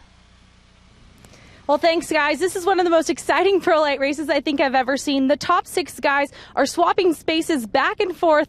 Who knows? But the guy that is out front, who was lapping people before the first half of the race was even finished, is the 16-year-old of Jarrett Brooks. This kid is on fire. I talked to him back here while he was in staging, and he told me, I really just try not to think about racing. I just don't let it get to me, and I don't let the nerves get the best of me. But I did ask him if there was one guy he wouldn't want to be next to out on the racetrack. Who would it be? He told me it's Bradley Morris. Well, guys, Bradley Morris went from 24th to 5th here in the first half. Let's see if those two guys will get together coming into the second half of the race. Yeah, great report by Kelly. In fact, you asked the question, who do I think is the fastest, has the fastest lap so far? I called out Bradley Morris because he moved up front. And Jarrett Brooks had the fastest lap, but he was by himself. Yeah. You know, he's pushing that. But you're exactly right. And if he didn't want to be next to him, tough luck. Sean Norris, his last time was 1:02. I'm trying to look at his best time. I could not get his best lap time on my telemetry here, but a 58:30 is the best lap so far today. And we're going back to green flag racing for the second half. This race has been screaming through. For the first half, they crossed the line heading into turn 1. Jarrett Brooks obviously advantage, and we've got a truck that just shed its entire front end, both front fenders and the hood. As it looks like everyone got around turn 1 cleanly. Looks like C.J. Greaves trying to get on that inside, lost a little momentum in the whoop section. Going to make that right-hand turn. We'll see if Kincaid can try to step away, or Jarrett Brooks can step away like we saw earlier. We got a truck turned around right inside that right-hander, and that is Doug Matag. Tough break for him. He's one of the quicker guys in the track. And we got truck on that side and back on its wheels, and that looks like Joey Sylvester on that right-hand turn. And he just backed into traffic, not knowing what was behind him, but everything came out all right. So going to get a little dusty here in just a second, but clear sailing for Jarrett Brooks coming across, completing the first lap after that. And look at the advantage he has already, man. About 6-7 car lengths over Kyle Hart, C.J. Greaves, Keegan Kincaid, Bradley Morris, Brad Lovell, and I want to say that's Ryan Beat right behind him. Well, C.J. now starting to get pressure. C.J. with Keegan Kincaid all over him in that left-hand turn. The 7 all over the 33. This is a time of race we start to see CJ really start to flex his muscle. He really gets shot out of a cannon. So if he's not able to start really obviously working his way forward, there may be some sort of mechanical issues with that race truck. Well, Keegan Kincaid's giving him everything he wants. Greaves taking it inside. It looks like Kincaid's going to go underneath him, trying to get the drive. Then instead he gets a face full of roost as he heads down that back straightaway. And this is nothing new to those two drivers. They've been battling back and forth since they both entered into the Pro Light division. Keegan Kincaid, the younger son of Jeff Kincaid, running in Pro 2, and obviously CJ, the son of Johnny Greaves, running in Pro 4. So their dads battle each other as well as their sons. A quick lap time earlier before that yellow was 58 and change by Jarrett Brooks. Now he's down into 57-second range, so he's turning it up. When you thought Greaves would turn it up later on in the race, it's actually the 77 doing so of Jarrett Brooks. But I wouldn't count out Kyle Hart. Yeah, Hart Kyle looks like Hart. he's starting to charge now. He made up a little bit of ground in the last lap and a half. I said it was about 6-7 truck length gap, and Kyle Hart's whittling away at that. But here's the thing: you can't just drag race up on a guy. You don't have the advantage of doing that. You almost like NASCAR. You don't draft. You got to make a run at the leader to attempt to pass. They generally don't play follow the leader. That's why you'll see them take multiple lines. Unless that is absolutely the fastest line, it's hard to make a pass when you're following in the guy's track. Only a few more laps to go. 4 laps to go as they cross the green flag one more time, signifying everything is all right. Looks like one driver pulling off into the hot pit. Looks like Eric Hunter out of Emmett, California, going into the hot pit. And we've got another driver in the infield also. I'm not sure if that's Cam Reimers. And Kyle Hart now getting some heat from C.J. Greaves. Could this be that time where C.J.'s starting to amp it up? Now keep in mind, this kid's going to throw down a monster real quick after this race and jump into Pro 2 coming up right away next. So the kid's giving it all, not just in this race, but he's got to do it all over again in a 900 horsepower race truck. Oh, and you see him right there catching a little bit of an edge and that, catching roost, but also a little bit of edge. And it looks like we have the yellow flag out down the front straightaway. A truck over on its side. Into turn 1. It's a red and white black truck, it looks like, so it's hard to tell for a vantage point who it might be. So full course yellow. This is not a competition yellow, but it's going to tighten the field. And absolutely. No question Jarrett Brooks is the fastest driver, but you just tightened up the field extremely. And is that Joy Sylvester? I believe it is. Is that number 8, I think? I want to say it. 9, maybe Bobby Runyon. It might be Bobby Runyon. Look, you're trying to find.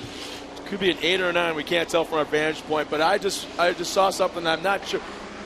As they came across the yellow, C.J. Greaves had the advantage over Kyle Hart, but did he make the pass? So it is Runyon that looks like he's down on his side. Okay, so it looks like Kyle Hart retook second place as C.J. crossed the line in front of him, but probably didn't make the pass before the yellow came out. And do they do it that way, or do they go back to the previous lap? Yeah. They go back to the last completed lap as far as scoring goes once that yellow comes out. So it's Jarrett Brooks running up front, Kyle Hart in second, C.J. Greaves, Bradley Morris, Brad Lovell, Keegan Kincaid. Brad Lovell's gotten in front of Keegan Kincaid, Ryan Beat. And the reason they do that with the going back a lap is you don't want guys racing to that first turn when there's somebody down in the first turn. I mean, that's just, it makes a bad scenario. So you don't have to race to the checker generally because you don't want some wingnut trying to race for his life, going to take a yellow. Luke Johnson has moved his way in mid-pack. He's now running, second, in the 10th spot. So he's moved forward a little bit in that peak antifreeze number 14. Antifreeze? Is that how you say it? Antifreeze. No, antifreeze was fine. Anti-seize. Are you like anti the way I say things? No, I'm just thinking it was great. It's fantastic. Tomato, right? But it still bite me either way, right? Yeah, absolutely. Now your wife's going to pick you apart when you go home on the way you say things. I heard Robbie do it. I heard Robbie Madison do it. All right, so we get the trucks lined up in order. And again, if passes were made after the yellow, they've got to line them up. Who does that generally, or where does that decision be made, or is it called, hey, the number 8, get behind the number 6? Is that all done via radio, or is there somebody out there pointing like, hey, you need to get behind? It's all done via radio. They got spotters radio. Actually, there's 2 radios in these trucks. One is for their spotter, so they can talk to our driver and back and forth. Also, then there's one where they it's a hear-only radio. They listen to a USAC official. So the USAC official tells each driver where they belong on a yellow lap or wherever it may be. So they actually have 2 radios. One is listen only, and they are told what to do by a USAC official, and one is for the spotters. So as we get ready to go green, there's just so much going on around here. And the fans actually can go out there. I can't remember what is the radio be, what's the one, the transmitter people down there. You can actually get the transmitter signals from the drivers. You can hear the calls from the spotters out there. If you want to in the stands, you just rent a radio or buy a radio, and you can listen to the radio only, calls. Yeah, get their frequency. Yeah, I do that. I have the same unit for my kids in go-kart racing. So here we go once again. Just a few laps remaining. Our pace truck is off the track. It's Jarrett Brooks, Kyle Hart, C.J. Greaves. 4 to go. 4 to go at the flag. And they are bumper to bumper. And look at the accordion effect. And they have to say single file. Single file. They can't pull out a line all the way across the jump. And they do it the right way. Heading to turn number 1. Who's it going to be? Jarrett Brooks, Kyle Hart, still 1 and 2. Jarrett Brooks. CJ, look at CJ. Yeah. He's got a good run on this inside. Let's see if he can stay on it a little longer and break a little harder. Oh, yeah. Nice move by Kyle Hart. Turns in before he got to the corner. Took the line away from C.J. Greaves. And Keegan Kincaid slowed. And Brad, look at that. Look almost like they're hook bumpers with Keegan Kincaid and Doug Matag, but it was going around the outside of that corner. It was Brad Lovell that moved up into the top 5. Lovell is on the 4th place position now, actually dropping back just a little bit, but he's got rocket boosters on. I think Jared Brooks does. He is. Yeah, he's got a post tech, and we got to look for a nitrous tank or something. Oh, there goes Greaves on the inside. Can he hold on? It's a slide job. Look out. Kyle Hart hangs on. That was the case of Greaves. Looked like he just was being very kind and did not want to go low to high and kept holding that low line. Here we go again. They're rubbing fenders. His dad will probably say, hey, you probably should have taken it a little bit wider on him. Well, look out. Here goes Kyle Hart swapping sides. He's forced to go to the outside. Bradley Morris gets a little love tap from Keegan Kincaid back there as well in the track says 7. Lovell's dropping back. He's trying to go from about 8th into the 7th spot. And he was just in 5th a moment ago, so Brad Lovell, something happened with him. But Brad Morris goes over, rotates, slams to the side of Keegan Kincaid. So next time around, 2 laps to go. And look at Jared Brooks. Wow. It's the Jared Brooks show, but watch that race for second. That's the one to watch for, ladies and gentlemen. It seems like they go back and forth. The 41 of Kyle Hart faster in certain sections. CJ Greaves faster in other sections. That's for the podium. Who's going to finish second? Who's going to finish third? CJ, a different line this time. You saw Hart with a little bobble. Now CJ's on the outside. Bradley Morris just tucked to the inside for a second as we go forward. Here comes CJ Greaves to the outside. Hart's going to take that inside. It's where he wanted earlier, but now that pushes Greaves to the outside. He's going to have to hit the bigger jump, but he's going to be set up on the outside or inside of that left-hand turn. And CJ Greaves has tried every line, inside, outside, down the middle, trying to find a way around Kyle Hart. And not able to pull it off. But no contact, too. A great slide jump trying to get inside. It looks like one on its side in the right-hand horseshoe. And the yellow comes out. We have got full course yellow one more time. Oh, man, and I got 2 laps to go on my board. It was about to be the white flag the next time around. And it looked like Jesse Johnson may have been involved. There's a lot of cosmetic damage on his truck as it goes by. And once again, at the angle that we're sitting at, we can't quite tell who that is on the side. On the infield right-hand turn. But, man, look at the damage on our top 5, 6 trucks as they are really starting to lean into each other. Is that Brad Lovell? Yes, It's Brad Lovell that was on its side in that right-hand turn.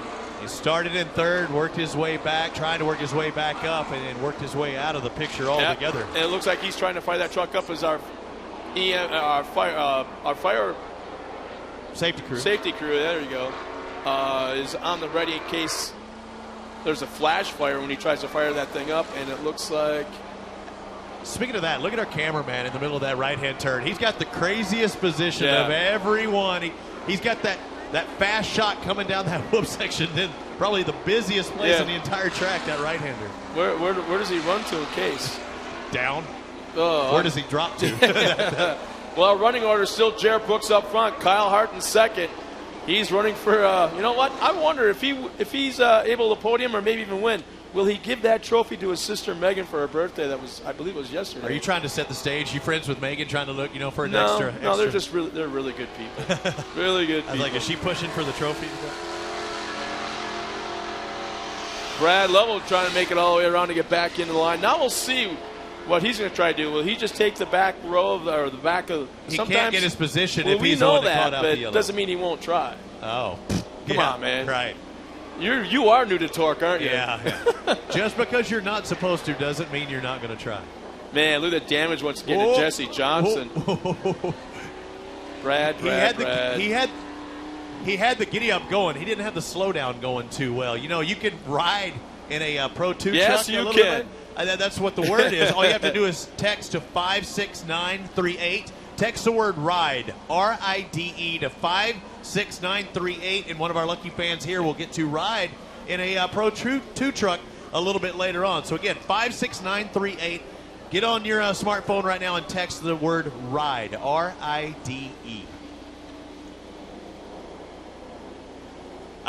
You know what? I'm looking at mid-pack, and this young man started in the 19th spot now running in 8th, and that's Scotty Steele moving his way forward very, very quietly. So how about that? Wow.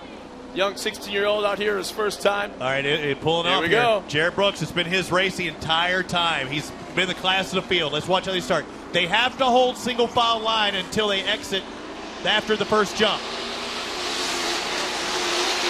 2 laps remaining this time by as they take the green flag. Jared Brooks, Kyle Hart, and C.J. Greaves heading into turn 1. C.J. on that far outside. He better get a good drive. It looks like the 77 of Brooks going to check out again. Man, he is so fast today. And look at this. There's 3 wide, 4 wide into turn number 3. CJ's having a hard time getting that thing rotated. Now he's set up on an inside smoother line, but the 7 has a good drive on the outside. Keegan Kincaid. But it looks like CJ able to hold on to 3rd. Once again, Jared Brooks pulls away, has about a 4, maybe 5 car length lead. Good and run. I love what Kyle Hart's doing. That was Kyle's nice. trying a different line. You're not going to gain on the guy if you're following him, so you got to try something different. That right there, that corner prior, did not work, so you got to try something else as they'll take the white flag this time by. Good drive in the cushion, as you'd mentioned, is still our top 3, almost nose to tail, trying to stick a wheel in there is Keegan Kincaid. White flag is out and waving. As they cross the line, a little bit further back, Sean Morris trying to go to the inside, move up a couple of spots. But here's our leader, Jared Brooks, all by himself. And we got another truck on that side. Is that Sean Morris? Morris was just working his way forward and now finds himself on his side in turn number 1. And we still don't have a yellow flag. Side by side for turn 1. For 3rd place, side by side, the 7 and the 33. But this is definitely Jared Brooks' race. And there's a battle. How about this? C.J. Greaves holding up Kincaid, runs him out to the wall. And going all the way, it's been Jared Brooks from the beginning. The kid's been fast. I said he wouldn't finish the race with the body panel on, and am I wrong? Every single one's in place. Jared Brooks! And the Synergy Electric entry will take the win. Kyle Hart 2nd. C.J. Greaves, Keegan Kincaid will cross the line.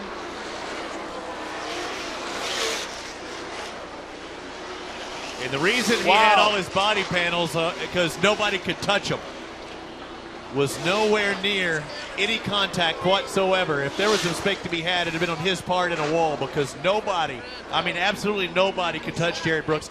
Much like we saw from C.J. Greaves yesterday in the Pro Lights, it was Jared Brooks' turn today. Wow, it's the top 3. Let's see, going all the way back. And we have a tie in the points championship, too, because if Jarrett was 3rd yesterday, a 1st today, you have C.J. Greaves 3rd and 1st yesterday, a 3rd today. So a flip-flop, and we have a tie in points after 1 round. I got a crazy stat for you. I'm going to have to figure this out, but in the meantime, we'll take a quick break, come back, and I'm going to try and figure out what the average age is of our top 10 finishers, because it's not the 20s, I can tell you that right now. Once again, as our guys make their way to the podium, we'll be back right after this. Fire and EMS professionals often use gas-powered tools and depend on this equipment to start when needed. That's why they use VP Small Engine Fuel, formulated with no ethanol to prevent fuel system damage and ensure easier starts. It's designed for both 2- and 4-cycle engines. Try VP Small Engine Fuels for your gas-powered tools so they'll start when you need them. Order online at HomeDepot.com or visit your local dealer.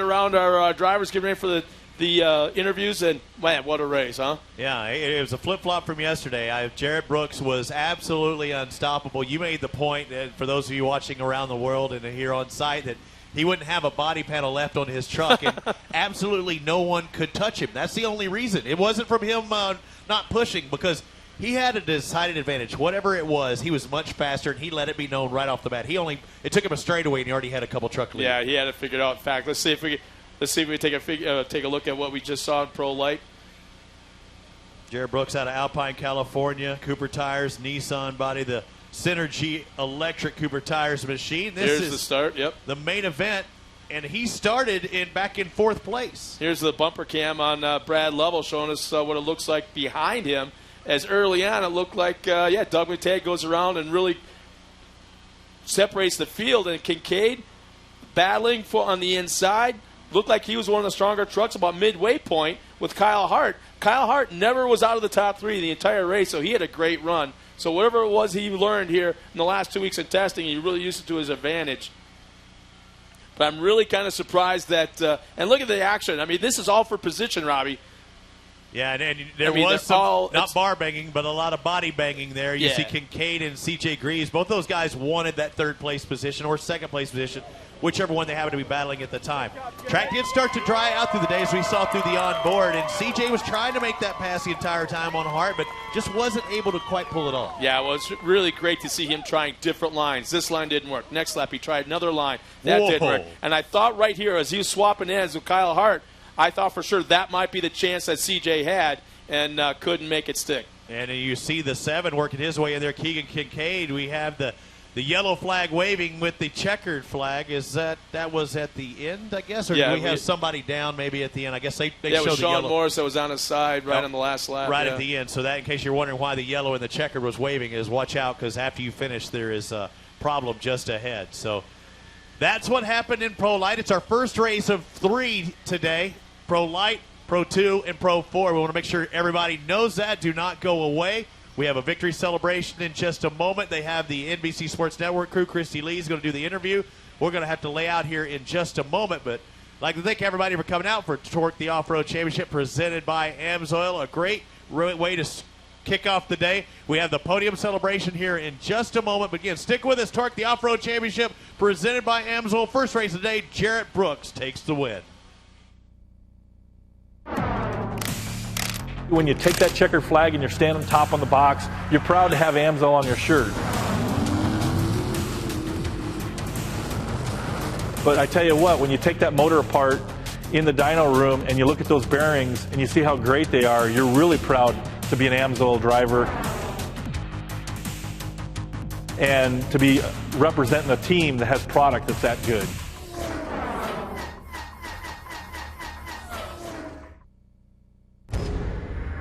What is Monster?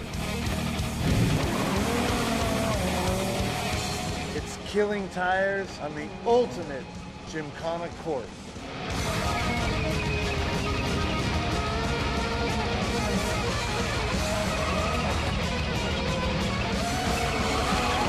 I'm Ken Block, and I am Monster.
Welcome.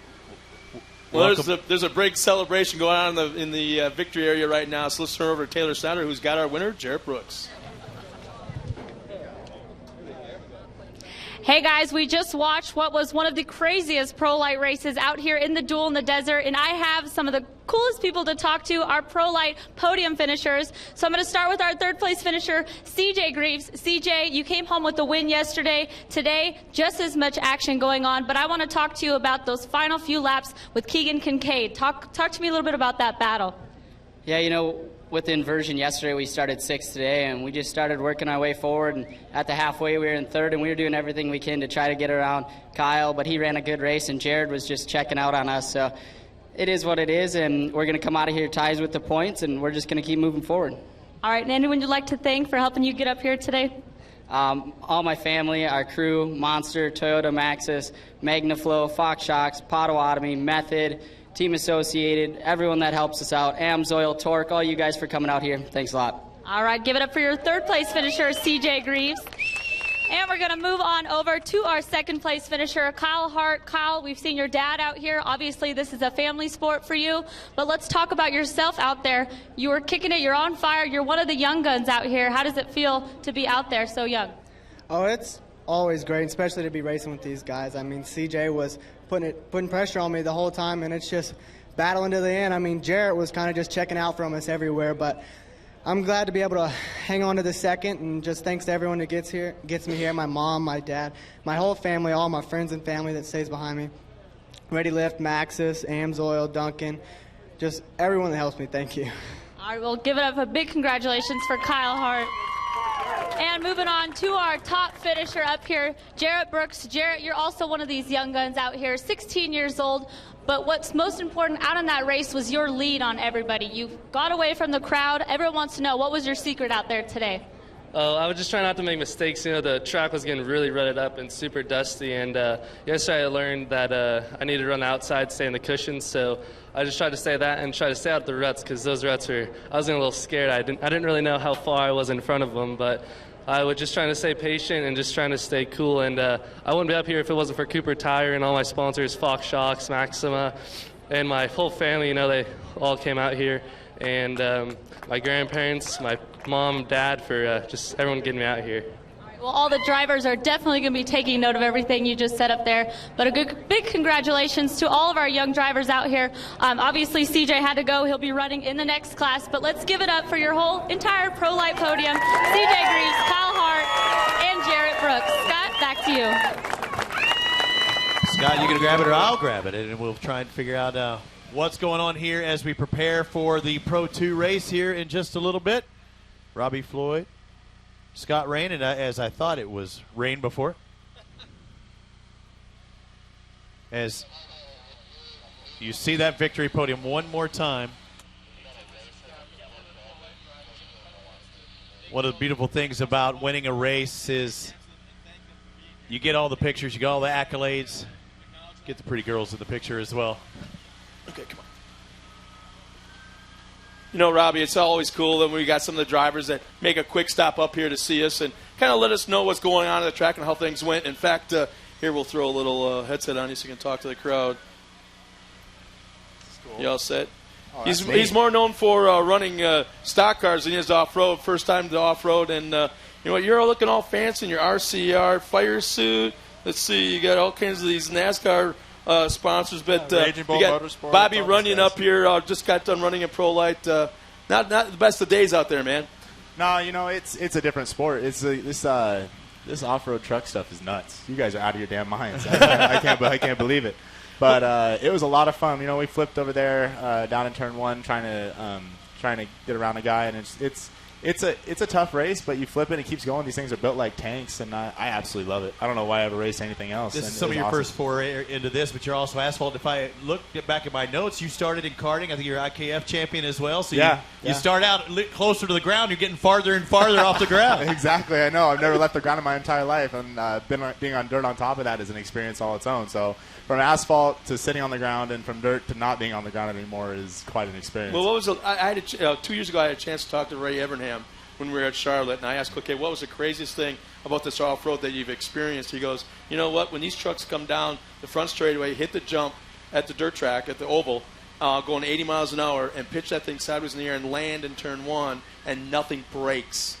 Not a thing breaks. He goes, that blows my mind. Oh yeah, that was my first impression going over the rhythm section here. I mean, we're going over it, and in my mind, I look like a bobblehead. That's how I feel. And everybody else is going, your truck looks the best. You have no idea how well your truck works over those things. And I'm like, no, you're going to snack my neck before I get to the next corner. They're crazy. And then, I mean, landing on the thing, like, I don't know how these things land on the ground and don't just snap. Like, my back feels like it's going to snap. So where does this lead you? What does the future hold for you? Because we know you're in several disciplines. What's your goal as far as off-road stuff, or as you progress through the on-road stuff? You know, I like my diversity. I like being on asphalt. I like being on dirt. This is a newfound passion. I absolutely love it. Ever since I sat in it on Tuesday when we were testing out here. Tuesday. We've been out here since Tuesday. Right. We've been out here for a long time. Ever since I sat in one, I've just been in love. Flying through the air and kicking it sideways has always been something I'm he's passionate got about. something going. I had a chance to talk to you guys. Well, actually, you and Joey last night. You got something cool kind of going that really nobody else does, and you're very passionate about almost as much as you are out here on the track. Yeah, no, we've been partnering with a lot of people. I'm passionate about fitness and motorsports, and we also partnered with Wishes for Warriors this season. So we're going to get some veterans out here and have them work on our trucks and have fun with us, and kind of show our respect for our veterans and get them out here to these races, show them what's up. And, you know, Robbie, I really want to emphasize the fact that he's doing something different than nobody else in our sport has, and probably should be done more often. And, with fans to go in the pits and get their autographs, but he had the idea of actually last night, he wants to walk through the crowd here in the grandstands and just meet them and shake their hands and thank them for coming out here this weekend. And I think that's just such a great idea. That is such an – I don't know how you thought of it, but, man, what a great idea. Oh, me and my buddies were sitting there, and we just started talking about it, and that was how it came about. And with these fans, they need to be thanked. You guys don't know how important you all are. You're the only reason that we get to race here, and you're the only reason that I've switched from NASCAR and I'm running this now is because there's so many of you people out here, and again, I love it. We're sitting next to Bobby Runyon, getting a few words from him. So what's it like for you, a guy that's not meant to leave the ground in your racing career, to a guy that's meant to catch air and travel far distances? What's the difference like for you? It'd be like somebody that's used to driving cars hopping in and say, yeah, I think I'm going to try Supercross this weekend. Oh, it's just stupid. It was almost a bad idea. I mean, we were here on Wednesday, and we came out, and I flipped the thing twice in the same day. I was just like, you know what, I'll just go for it. And the guy was like, drive faster. Where was this, on the track? Yeah, I flipped in turn one where I flipped again the day. Makes sense. And there's a hole in the fence down here in the big sweeper where I flipped it. You still got a couple to go to catch up to your teammate, so you can tell him I said that. Yeah, definitely. His monster truck and everything else, I think he slipped a little bit more than me. Ironically, I used to race go-karts back in IKF. We raced in the parking lot here at Buffalo Bills. I've been here since it's kind of come full circle for me. And my very first flip was in the back corner of that place. So this place just might be bad for me as far as flips, Vegas. So I might not be lucky here. Well, what can we expect from you from Charlotte? Because you're kind of in a way kind of going back home. I'm looking forward to Charlotte. It's a different track, so we'll see. I'll have my crew chief with me, Josh, and we'll have the Joey Sylvester Motorsports. We'll have everything set up the way we want it going the next deal. We had some hiccups come up because the team's new and we're all new to each other, so we had to figure some stuff out. But we're going to iron out all the kinks, and I think we'll be a lot faster. How much more difficult was that transferring from the asphalt to the dirt and like side bite and stuff like that? Some of the, you're wanting to break loose here where you don't necessarily want to break loose in karting and or NASCAR. You know what? I've always been comfortable with having a car sideways. It's been one of my strong suits in asphalt is I could catch a car when it started to step out. It was one of my things. So coming here, that wasn't really the biggest problem. It actually is enjoyable to me. It's not as hard. The G-forces don't hurt your neck as much. It's almost a little bit of a smoother and slower deal, but it's a lot of fun to pedal the car. The biggest transition was trying to fly through the air, learning how to pedal it in the air to make sure it stays level, especially that back tabletop when it got windy. Those things are crazy. Little pucker factor yesterday when you had that headwind, didn't you? Oh, yeah. I had a huge headwind, and I landed right on the butt of the truck, and it hurt pretty good. Snapped my neck all right, but I noticed you're sponsored by bodybuilding.com. Now, what kind of exercises can you really kind of focus you had to go there? What kind of exercises can you focus now that you get into TORC the Off-Road Championship? I'll get your workout program set up. But we have he needs it. I need it. We both need it. If it doesn't include double stuffed Oreos, I'm not Scott Big Guns. You can eat those double stuffed Oreos as much as you want. I'll take you to the gym and we'll work that stuff off for you. Bobby, thank you so much for stopping up here, man. Have a great time meeting the fans. And once again, ladies and gentlemen, this is one of the newest guys here to the sport, but yet he still wants to give it back to the fans. He's going to be going through the crowd, shaking your hand, and thanking you so much for coming out here this weekend. Bobby, great job. It's such cool. What a great addition to our sport. I have to agree more. And maybe we get him in a cart when we go to Charlotte and hit GoPro Raceway or in Motorplex, and we can see how you're doing it. Four wheels that way. Ooh, yeah, let's go. I think we should do that. That would be a fun time. Yeehaw. I'm all up for it. Me too. Get you in shape for it, too. Kids race kid carts. Yeah, why will I have the only helmet with a bullseye on the back? What's that about? Yeah. But thank you again for coming up here, man. Thank you, guys. Thank you. We'll see you in a couple weeks in Charlotte, Definitely buddy. see you in Charlotte. All right. Once again, Bobby had a great race. Probably a little bit better than what he was hoping for, but you know what? It's new names, new trucks in the sport, and this guy right here, I have a funny feeling is going to be a great addition. It was good while it lasted, and we talked about that at the start of the day about how the guys can transfer their off-road skills to the asphalt. Here's a case where a guy has transferred his asphalt skills to the off-road world, but it just shows you the talent they have here at rounds 1 and 2 of Duel in the Desert. I'm still pumping Wahoo's Fish Taco food down me at a highly successful rate. Good first race. As you see them doing track preparation, in case you're wondering, got the Duel in the Desert shot on the screen, watching from around the world, watching on YouTube, on the Motor Trend channel. Thank you for watching throughout the day. This is a short, more condensed program today on Sunday. Saturday, you got to watch the qualifying, and you get to see how the day progresses. But today, it's really jam-packed. There's really not much downtime. No, I got to take a step back, and we recognize some of our service people that are serving our country right now, but we haven't thanked them for tuning in and watching us.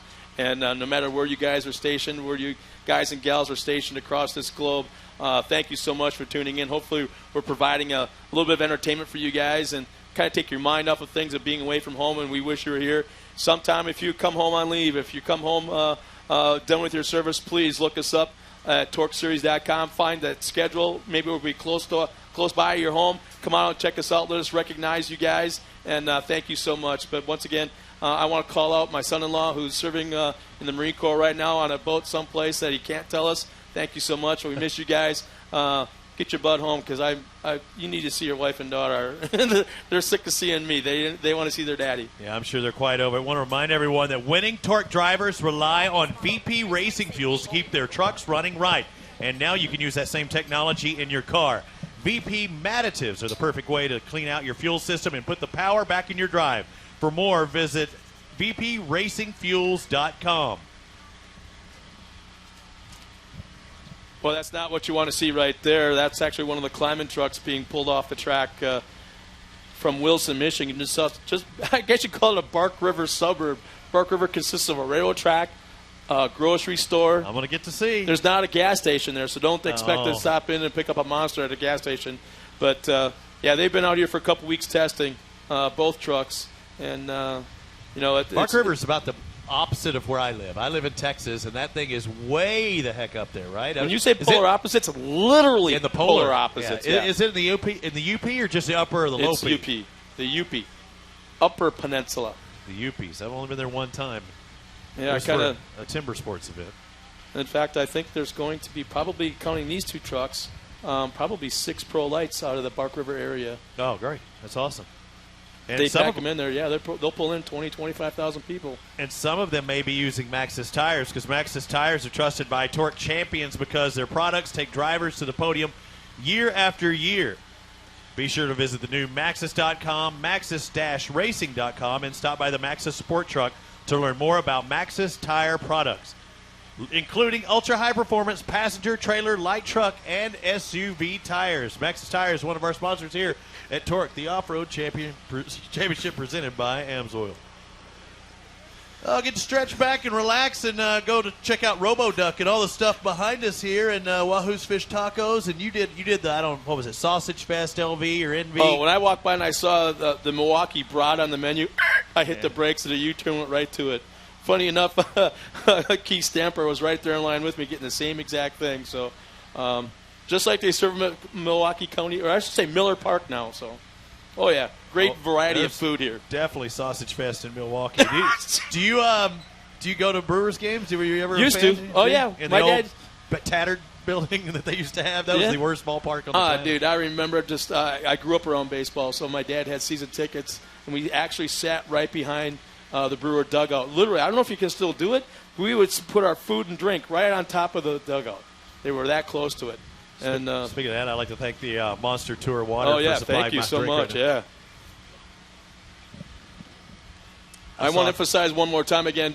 Once the racing is concluded this afternoon, don't go home. Hey, Jimmy Stevenson, he's here out of Las Vegas, a pro light driver. Kind of rough to see him not on the track. One very, very cool guy. Basically, he got married and sold his toys. It happens. It happens. Jimmy. You thought you would have talked to me first before you did that. I sold my Toyota twin turbo car for a wedding ring. Really? Yeah. But I would do it every day. I was able to keep my toys when I got married, but I had to sell everything when my stepdaughter got married. Yeah, I have sons. So hopefully their wives' parents will pay for that stuff. Not everybody could come out today. Again, we're kind of kicking back and relaxing. We've done the interviews, did the podium stuff out there. We still have 2 races remaining. You see the push blade out there on the cat equipment heading into the exit of turn 1. You see the grader on that second to last turn, the last tight left as they head towards that back straightaway. They keep adding water. Something they have to do, especially in the dry conditions now. Again, I'm new to TORC, the Off-Road Championship presented by AMSOIL, but not to racing. I've raced dirt track cars, and they don't do much track work during the race generally, if they can keep from it.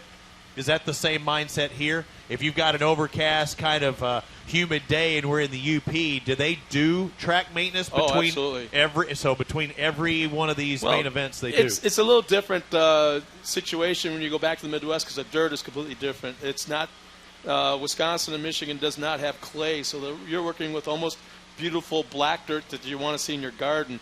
So you got to treat it differently, you got to work it differently, grade it differently.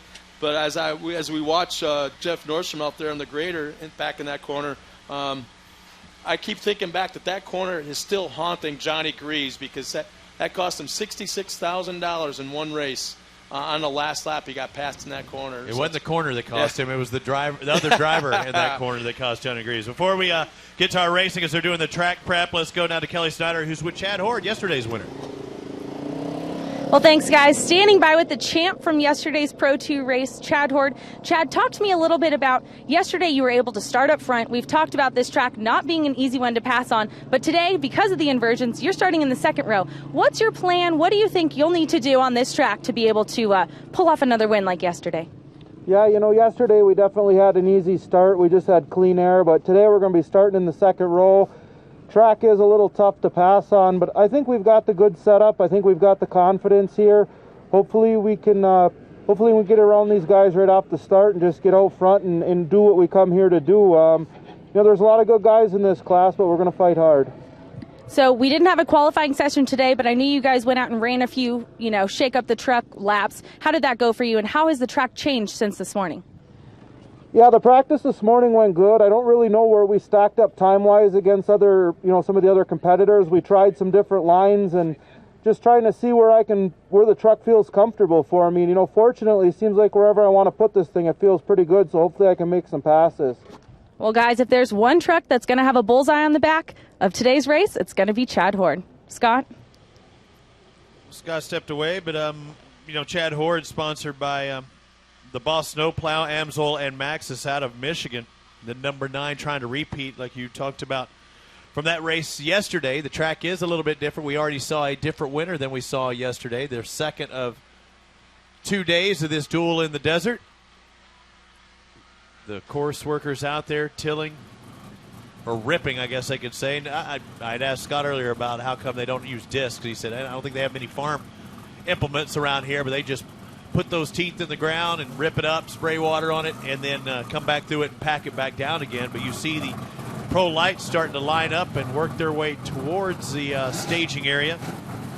10 guys in this one. Yesterday's winner was Chad Horde, Marty Hart, Mike Jenkins, and Seifert in fourth. They will invert those top 4 drivers. So Seifert will actually get pole, Mike Jenkins second.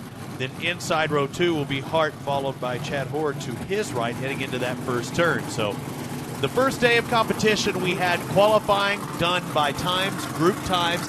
We took the top 3, and they went out there and made a single lap qualifier, and that determined the winner. But today, it goes off of yesterday's results. It's a 2-day event.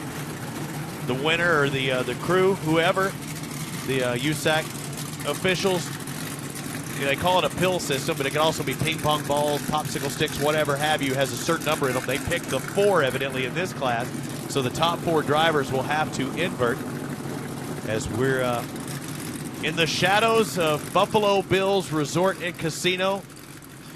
Ramon Ayala played last night.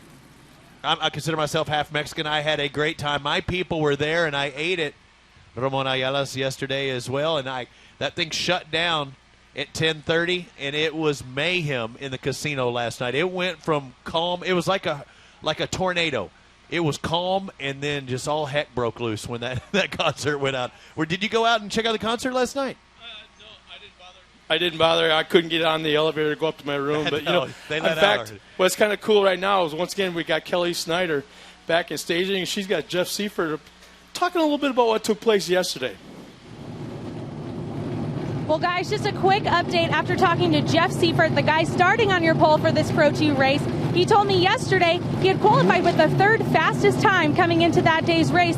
But before that, he had only run 1 TORC race before. So for him to come out here and run 3rd next to guys like Chad Horde and CJ Greaves was a huge accomplishment for him. But he's really talked about how difficult it's going to be to stay up front with those guys trailing close behind him. He's a privateer in a self-funded team, so for him, it's really been a struggle to try to make a full season happen, but he's committed. He wants to be racing with these guys, and he'll be starting on the pole today. He talked a little bit about his black flag yesterday that he got. He said his team is still learning the rules of this series under USAC, and his spotter had said green, green on that restart, and it wasn't time for him to go, so he jumped to the start. He got a black flag. He said, that was my bad, my team's fault. We're still learning, but we're here, we're excited, and we're ready to start on the pole today.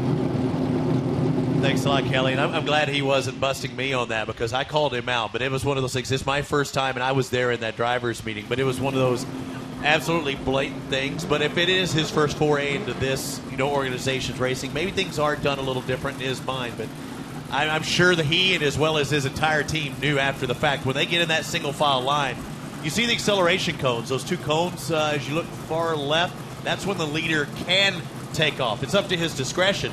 But anywhere between those cones. Yeah, yes. Anywhere between those cones. But that's the leader setting the pace. You can't make a pass till after the jump. And yesterday, one driver, it was Seifert, who pulled out of the single file line. But as tough as a racer, you don't really want to jump in somebody's tracks. So I can totally understand it from a racer's mindset, why you don't want to be straight behind someone. Well, and that's exactly what Seifert was thinking. I mean, he had some momentum built up right there. He timed the start in his head perfectly, which he really did. If we didn't have that cone situation, he had a great start. It was an awesome start. There were 3 wide across the start-finish line. And you can see right there our Pro 2s getting lined up, ready to come out on the track. And what's kind of cool is we're going to have Mike Jenkins running our in-car camera, actually a bumper camera, looking out the back once again. But it's kind of cool to hear what Jeff was talking to about Kelly and how she put it. And I had a chance to talk to him about it last night and this morning. You got a different story? Yeah, a little different. Yeah, just a tad bit different. So tell me, what was the difference? Just give me. Let's just say I think we found a new comedian in our series. Really? And if you want to hang out with somebody that's fun, always goofy, seems like he always has that goofy face, a grin on his face, it's going to be Jeff Seifert. So make sure and stop by Jeff Seifert and that SAC tee. Yeah, I haven't had the. So he's quite the commodian. Oh yeah, exactly. But it probably has one of the coolest looking trucks out on the track with that chrome wrap in the front end. And there's not many guys that can say they've got a SAC tee sponsorship. I think that's one of his products that really pushes. But got some hometown guys out here in this track. Patrick Clark out of Las Vegas. I'll be running this, and I can tell you right now, let's do a call out right now. Jimmy Johnson is watching us. His brother Jarrett's on the track. We're about ready to come out on the track. So Jimmy in Texas, I'm sure probably. Was that last night? Or did they have it? Was it yesterday or today? To be honest with you, I couldn't tell you. I think it was yesterday because they had the Nationwide the night before. Yeah. So I'm thinking it was yesterday. But with the weather conditions you guys live in down there, who the heck knows? No, we're getting ready. And keep in mind, everybody, once again, that we'll be running a Pro 4 race, the last race of the weekend, right after Pro 2. So don't go anywhere. Racing after Pro 2 is not concluded. Hey, Peak, the official antifreeze and coolant of the TORC Series, American-owned with more than 65 years of hot and cold protection. Peak is right for your ride and your wallet. Peak, run true as the trucks take it out there and they get a little hot lap, and then we'll set them up and prepare for our main event. This day number 2 of Duel in the Desert, a TORC Off-Road Championship presented by AMSOIL. Once again, ladies and gentlemen, you can hear our voices back in Manufacturers Midway. If you're grabbing something to eat, get to your seats right now, because here's our lineup. We're going to start out right away as they come out of the track, starting at 10th position. Man, going from first to last, penthouse to outhouse, starting that 10th spot out of Abrams, Wisconsin, running in that Maxxis tire, Monster Energy Toyota, the 33 of C.J. Greaves. Was going to be Nick Tyree in 9th, but unofficially he has been scratched, so we'll move up to the 8th driver out of Wisconsin on the 4 with Cooper Tires Traxxas, Cooper Tires, CrandonOffroad.com. That's Jeff Kincaid. Our next driver, keep in mind, Ari Leindyke is also scratched after an incident yesterday. He is here on site, in fact, doing our TV broadcast as we speak. So we'll now move into that 6th spot. Out of El Cajon, California, via Charlotte, North Carolina, running in a Chevy, the Maxxis tire, Husqvarna Chevrolet 74, the younger brother of Jimmy Johnson, Jared Johnson. He's the local from Las Vegas, Nevada, with Maxxis tires and Chevy, the Maxxis Method Race Wheels machine number 7, Patrick Clark. And due to the inversion, he won yesterday. He's now starting 4th out of Phelps, Michigan, a suburb of Bark River, driving that Maxxis Boss Snowplow AMSOIL Ford, the number 9 of Chad Horde. The number 15 starts in 30, finished 2nd yesterday on the Ready Lift Off-Road. Gear up to go Ford.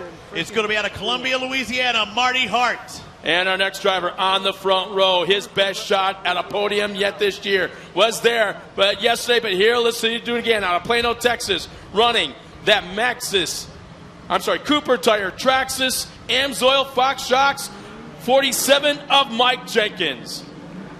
And last but not least, he will be our pole sitter out of California, driving a Ford Maxima Racing Oil Sock T Lenco 100% machine. How about it for Jeff Seifert as we prepare for Pro 2 as they line up 2 wide. 2, 4, 6, 8 drivers going at it. Only one is going to win. Again, remember that competition yellow at the halfway point. Ladies and gentlemen, 2-wheel drive, full size, 900 horsepower.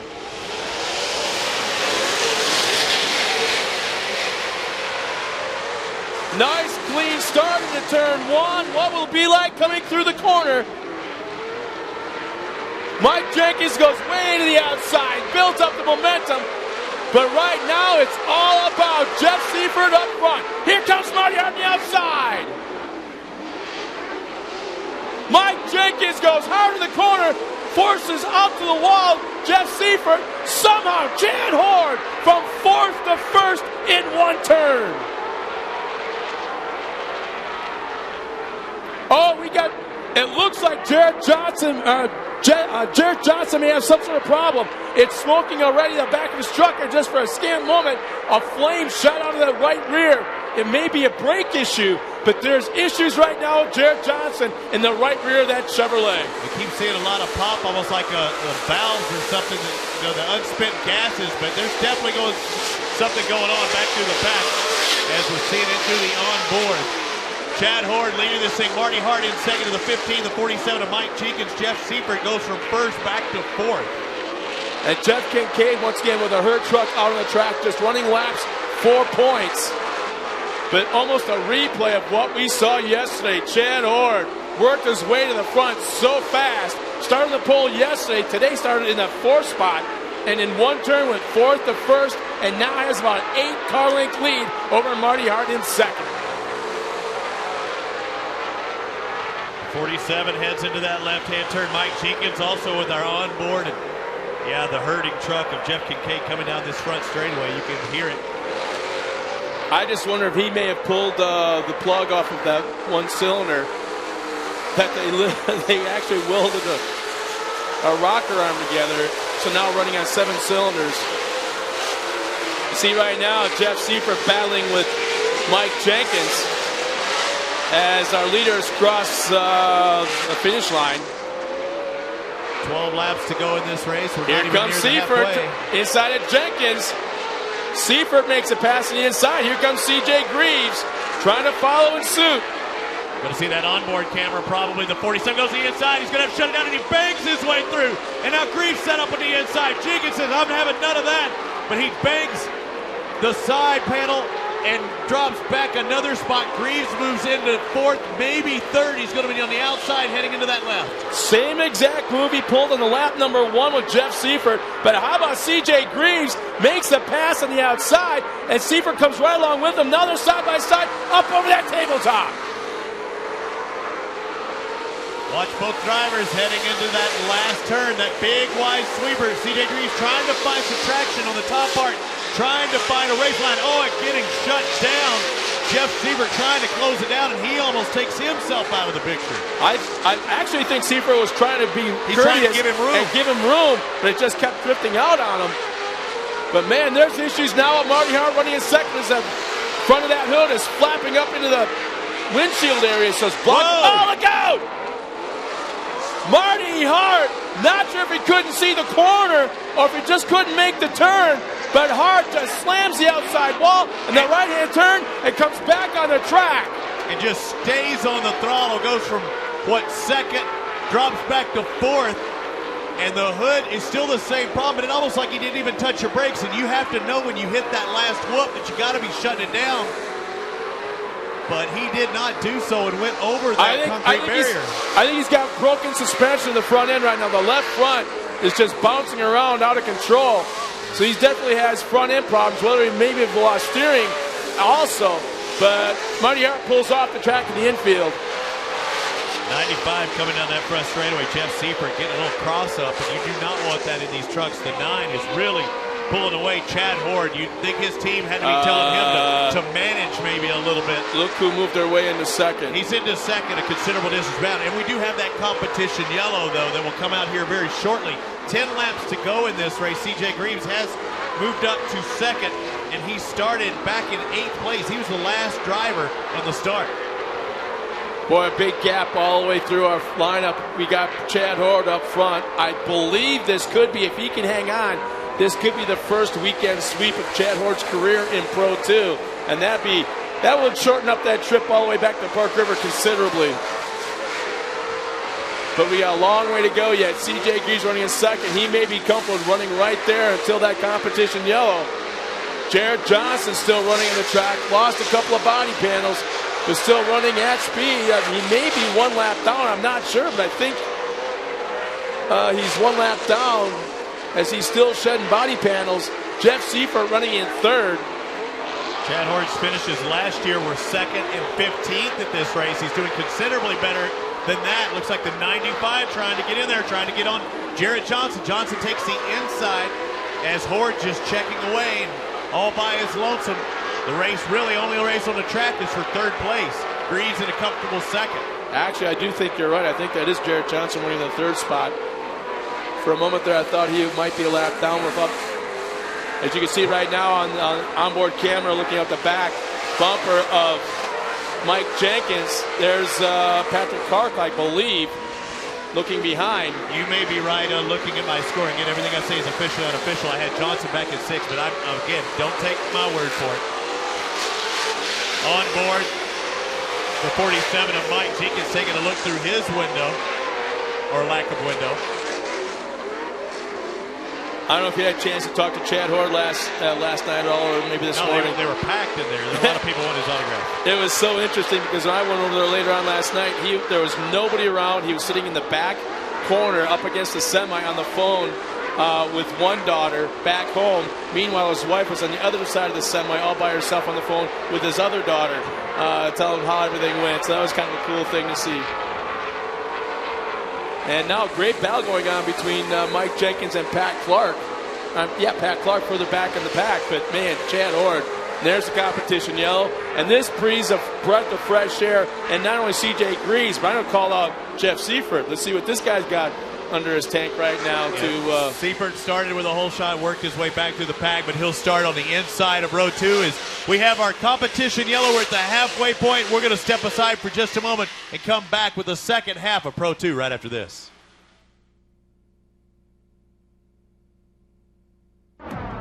We had these torrential downpours, and these trucks are not designed to have another 2,000 pounds of mud put on them. And then you pack the radiators tight. The tranny gauge, the water gauge, the oil gauge, everything's pegged. The AMSL product came through for us and kept the rear end, the transmission, and the engine all running fine. And I tell you what, we were ready to go for the next day and pretty proud of it.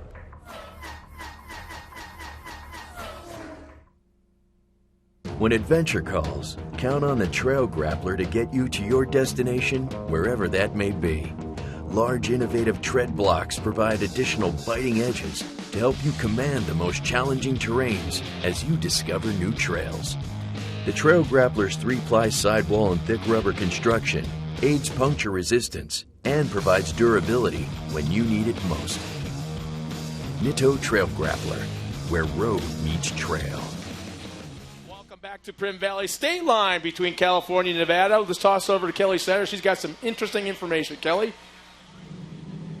Well, guys, Marty Hart pulled off the track. It looked like he lost power steering or just steering altogether. He finished second yesterday, so a tough break for him coming into today. But the guy that's capitalizing on this mandatory caution is going to be the number 33 of CJ Greaves. He broke a spindle during qualifying yesterday. He qualified and had to start at the back of the pack without a lap in. And CJ Greaves broke a spindle during the race, spun out, and didn't finish. So today is the time that he's going to try to make the pass on Chad Horde. And with that massive difference between their lap times and what they were running out there right now, with this mandatory caution, this is where CJ Greaves is going to make his move. He's got to get by Chad Horde as the competition yellow is over with. Chad Horde in that whole shot area. Greaves in second. The 95 in third. Jeff Seifert. You learned his lesson. Horde is on the out, or it looks like Greaves on the outside, seeming squared up and go to the inside, and he does. Looks like he takes over. They're touching 3, 4, 5 times to the corner. Neither are letting off. Now this is going to set Greaves up on that outside, or does he outbreak him and go to the inside? Whoa, Greaves got to shut it down. Look at the inside move now. Look at that. Outside, inside move, what it's called for. CJ Greaves, he's out there playing it right now. I'm telling you right now, he's got his dad, Johnny, spotting for him. And Johnny maybe even learning a few things right about now. Going down that back straightaway. There are 7 laps remaining in this race. Nice attitude. Oh, nice. Almost the exact words I were going to use. Chad Horde has got it going on. Trying to find that cushion up at the top. You don't want that hard, slick stuff. You want to find something with a little grip, and they're searching for it right now. Looks like Mike Jenkins back in 4th place. 5th is Patrick Clark. 6th, Jarrett Johnson in the 74. Yeah, tough break for him. He expected a lot more out of this weekend with all the testing they've done. He's done a ton of work. He put that truck on a big-time dive during the offseason, cutting off and reconfiguring a lot of things. In fact, I got a report that the Texas Cup race is under rain delay, so his brother Jimmy Johnson is watching us right now as we speak. So, Jimmy, thanks for tuning in, and keep rooting on your brother. The race ain't over with yet, man. Yeah, and unfortunately, I live about 10 miles from that track in Texas, and they get a lot of rain today. It looked like for a moment there, CJ Greaves got a very good run off the corner. And just look at Chad Horde. Man, you swear to God that was a supercross bike out there. The way that thing just changes attitude in the air and lands perfectly. And CJ Greaves is on it so hard, he is creating not only his own blue groove, but burning that tire down. That right rear is going away. He only needs it to stay up and going and get traction for 5 more laps. 5 laps remaining. We've seen him trying to take a lot of low lines, and the dad's probably saying sometimes slower is faster. Don't go so wide and take that longer route. I kind of think that Johnny may be watching where Chad Horde is going more than CJ at the moment, kind of studying that. Horde almost spins out, and CJ's going to get a good drive. On the back straightaway, side by side, is for the lead. Horde over-rotates, coming out of the corner. They are side by side in the corner. This is going to decide it right here. CJ up against the wall. Chad trying to keep it tight. Hopefully able to pull off the slide job. It's not going to happen. CJ a full truck and a half length ahead as they take the green flag. Only 4 laps remaining. Horde just over-rotated in that final tight left hand. Look at CJ still taking that outside, and now he rotates a little too much. Chad Horde trying different lines. I like what I see already. He's now following CJ. He's trying a different line in every corner. You're not going to catch the guy you're leading. You're chasing down if you're following him. So Chad Horde has a disadvantage of going different lines. Watch this. I think Horde's been the fastest in this turn. He made a bobble the last time. Let's see if they can close up. Watch it one more time. Horde on the outside. He's got good grip. CJ rotates a little bit. Now Horde's going to get that drive. Again, they're going to be nose to tail heading into the big sweeper. Next time around will be 3 laps to go. And as of right now, 55.69 is the lap time. Greaves had to back out of it. Greaves. Greaves had to back out of it just a little bit. I think he over-rotated just a little bit too much. A little understeer. And these guys, I guarantee you, will race each other clean.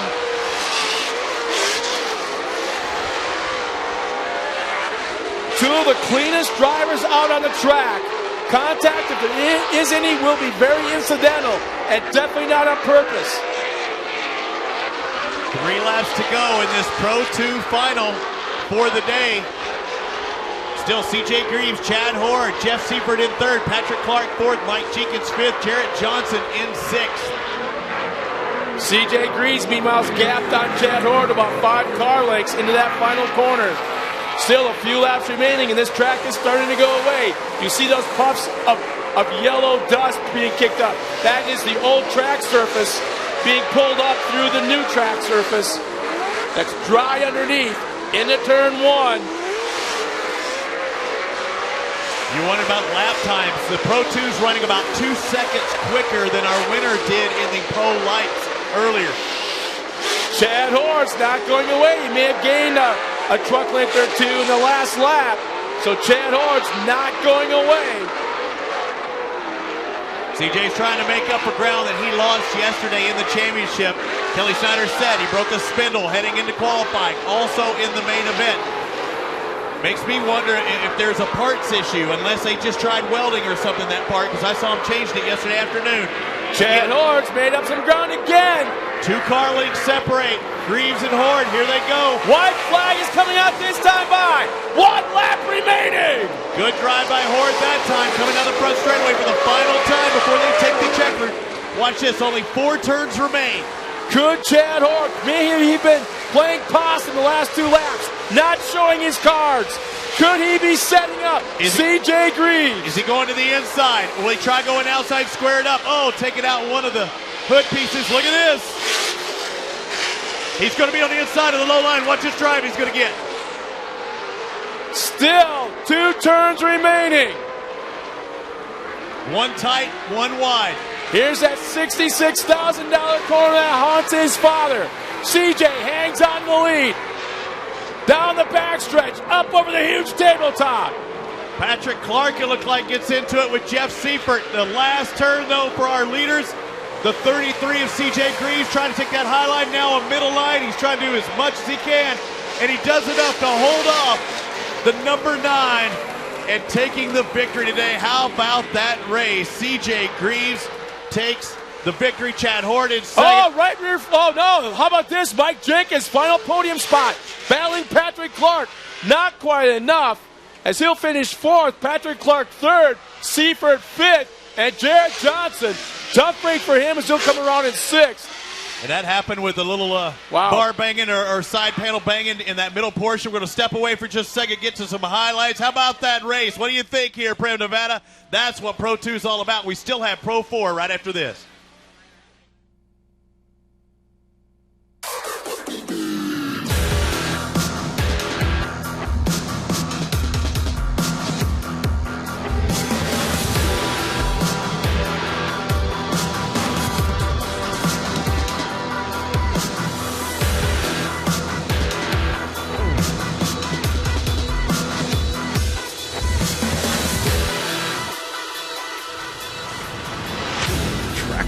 The fastest name in radio control.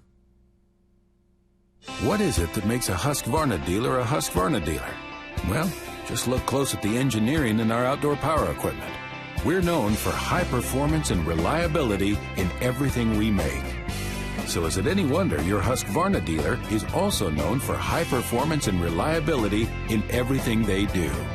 With a nationwide network of Husqvarna dealers, there's one just around the corner.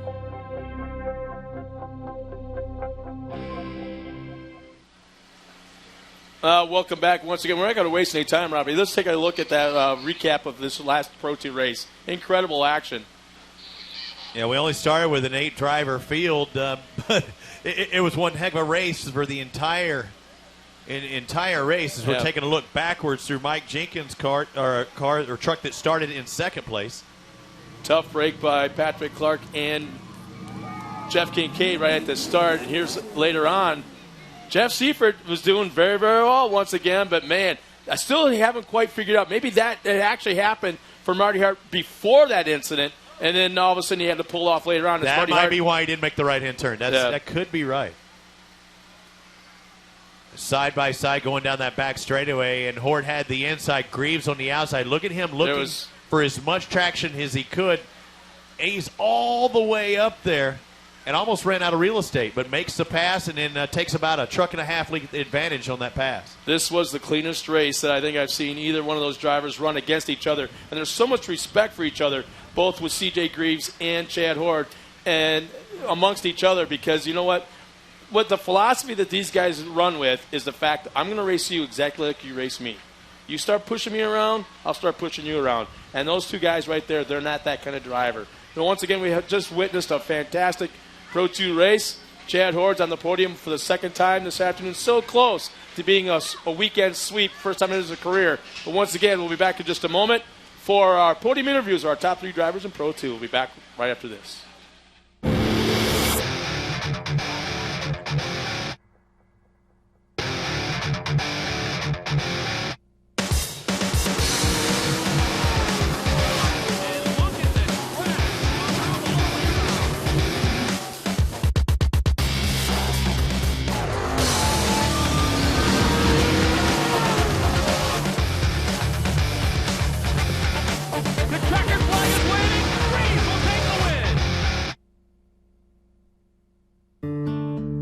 We build tires, but not tires like anybody else.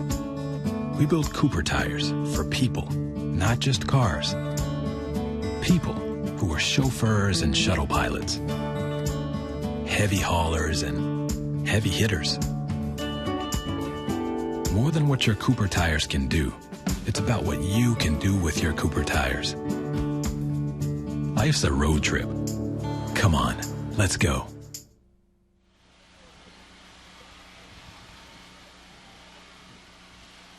Well, once again, welcome back to the state line between California and Southern Nevada, and this is round 2 of Duel in the Desert, the 2014 TORC, the Off-Road Championship, presented by AMSOIL. What a beautiful background. I mean, nowhere else in the country can you see something like that and then have this fantastic action going on right here in the foreground. In fact, just a moment ago, I was handed kind of a cool thing. Hopefully you're still here. Kellen Hardy, Radar Tires has selected their weekend tire giveaway winner, and you have been selected to receive a set of Radar tires. So, Kellen, please visit the Radar Tire tent by Luke Johnson's pit to claim your prize. Radar Tires will be giving away a set of tires to one lucky fan each weekend of the TORC series. To get entered to win, simply head over and visit their booth. Get social with Radar Tires on Facebook, Instagram, Twitter, or at radartires.com. That's RADAR Tires.com. Once again, Kellen Hardy, awesome. You just won a set of tires from Radar Tires. Head on over to Luke Johnson's pit area. If you enter to win, I think you know where to go. Yeah, and all they had to do is sign up. It was that simple. And around the pits are several free giveaways. So go check out all of our sponsors. Sign up for whatever it may be. Check everything out from AMSOIL that's directly behind us to everyone from Monster Energy. I'm drinking some Monster Tour water right now. But go check out, talk to our sponsors. Got a little bit of a break. Nice time to stretch the legs and get back. We'll have the podium interviews here in just a moment for the Pro 2.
Once again, welcome back, everybody, to Primm, Nevada. You can see Buffalo Bills, that famous roller coaster there in the background. But right now, all the attention is at the podium and our top 3 finishers in Pro 2 and Taylor Snyder. Taylor? Thanks, Scott. That's right. I get to talk to some of the most excited people, and I'm going to start with our third-place finisher in the Pro Light category, Patrick Clark. Patrick, we had a long talk this morning about the difference in tracks, but this is actually your hometown here in Vegas. Obviously, you're used to the heat, and congratulations. How was that track out there for you today? Yeah, thank you. I mean, I know we kind of joked around that I might see you today, that I actually got to talk to you before here. But yeah, it's my home track. Unfortunately, I never got to run this when it was core, but it's right in my backyard, and we figured, hey, we'd come out and run it. And it's an awesome feeling to be out here. The people at TORC, it's amazing. It's laid back. It's way different than anything I'm ever used to. But, I mean, I got to give it off to all my crew. We got a new truck, and they've been busting the butts all week trying to get this thing ready, and I'm just glad we can finally get a podium and start working on it. But I just got to thank, my friends, family, my crew, Billy for spotting me, Max's Tires, Method Race Wheels, just everyone that's backing me. I couldn't thank you guys enough. All right, well, big congratulations, Patrick, and hopefully we'll get to talk again soon. Yes, thank you, and hopefully Crandon will be there. All right, look forward to it. Give it up for Patrick Clark, guys. Moving on to our second place finisher, Chad Horde. Chad, we talked yesterday on this same podium, but let's talk about that race up there. You were holding strong, you were holding clean. That was a very clean race out there with CJ. A lot of respect between the 2U drivers. Doesn't matter the age difference, it's all about talent and skill out there. Yeah, it is, and it's awesome to be here again on the podium, and we got the lead fairly early in the race, then led after the yellow, and I had one bobble, and CJ got me, and I was able to run him back down, get within contention, but I was going to have to put a fender on him to make a move on him, and we're not going to start playing like that this early in the season. I got a lot of respect for CJ, but we're just going to keep racing hard, and the Boss Snowplow, AMSOIL, Max's Tires, and the Walker Evans wheels, and the Fox Shocks. We're just here again. I just got to thank my crew and all the fans, and just pumped to be here again. All right, well, congratulations, and great sportsmanship up here, too. Yeah.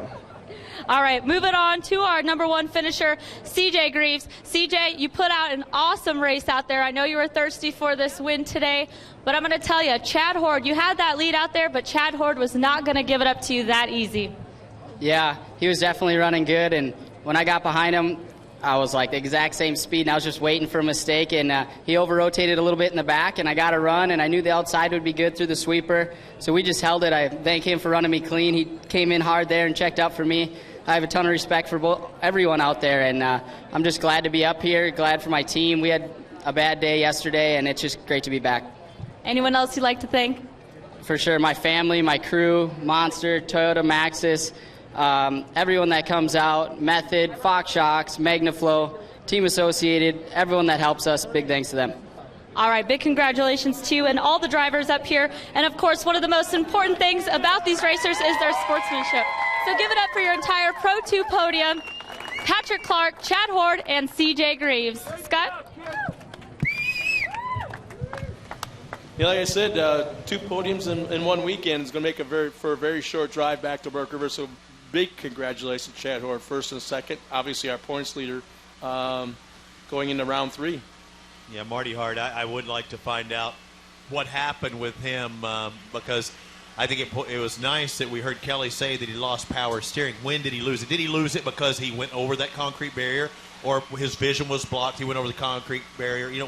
Which was it? Was it the cart or was it the horse that came first? I'm kind of thinking the way he hit that wall so square that it had to be going into the corner. He probably lost it, probably right straight out here in front of us, coming into the corner. And, I mean, he made a few turns after, but you can kind of force it if you kind of know it's coming. Yeah, I mean, it's when you're, it's kind of, it depended on when your engine's rev real high in your street car, it's easier to turn. If all of a sudden you let it idle down, it's really hard to turn. I think as long as he's on the straightaway at full speed, high RPM, it was easy to turn. He probably didn't know he realized that he lost it till right in front of us, so he laid off the throttle to try and make the corner, and all he had to do to slow down was brakes. But the thing is, coming in this corner here, half the braking that they use is pitching that truck sideways. Right, and I raced dirt track cars when I quit motocross, and I had that happen to me one time in a race, and you don't appreciate power steering near enough until you lose it. And the guys back in the 50s and stuff, there wasn't power steering until, what about 1957, somewhere around that area. But in a race car, you're expecting it. It feels like you're lifting a 5-pound weight that it takes to turn the car. You lose it, it feels like you're using a 45-pound weight. And you literally, it feels like you have to get out and move the tires yourself to make that thing turn. And on a sharp turn like that, I mean, to hit you all of a sudden, you go, oh, no. You need the steering, you need the throttle or brake, you need something. But when it's that quick and the sharpest turn on the entire track, he had to be going, oh, I'm in for a ride now. I hope nobody's on the other side of this right-hander, because that could have been the case. There could have been somebody, it depends on what time of the race, it could have been taking that big sweeper in that last turn. But everything, fortunately, worked out except for that concrete barrier. It took the brunt of it as well as his truck. You know, what's that? I don't know exactly how the verbiage goes, but when you're talking about racing on dirt, you're supposed to dive into the corner as hard as you can before you hit the brakes, but then you keep on going until you see God, and then you brake or something like that. It was something along that line. And I think Marty, just for a scant moment, might have seen God going into that corner. Yeah, absolutely. I'd like to thank some of our sponsors like VP Racing Fuels, the world leader in fuel technology. And it doesn't stop at the track. Use VP small engine fuel in all of your outdoor power equipment. Ethanol-free blends for 2-cycle and 4-cycle tools. Ensure easier starts and worry-free long-term storage. Go to vp-sef.com for more info. That's some of that fuel I was talking about for your small engine, whether it be a line trimmer or head trimmers, anything like that. It stores and lasts a lot longer, whether it's pre-mixed or not mixed. And also Traxxas, I'd like to thank them. Traxxas manufactures the world's best-selling radio-controlled cars, trucks, boats, and helicopters, including the award-winning short course race truck, nitro-burning T-Max, and the 100-plus mile-per-hour X01 supercar. Visit Traxxas in the pits or go to Traxxas.com to find your local hobby store. With over 30 vehicles under $300, get in on the fun with Traxxas, the fastest name in radio control. And now that I know that, Kelly and Taylor are there, and they're constantly at Traxxas. They're right down the road for me in Plano, Texas. You haven't got one? I've got to get one now. I've got to get two. I've got a 6-year-old. You've got to get 3. That's hell on wheels. One for me. Yeah. Yeah. One 6-year-old that's hell on wheels, and a 8-year-old. He turns 9 in about a week and a half. So maybe I'll get him one for his birthday as we look at the Traxxas inflatable. I saw some incredible stuff, and I've seen it. There's one right in front of me. Yeah.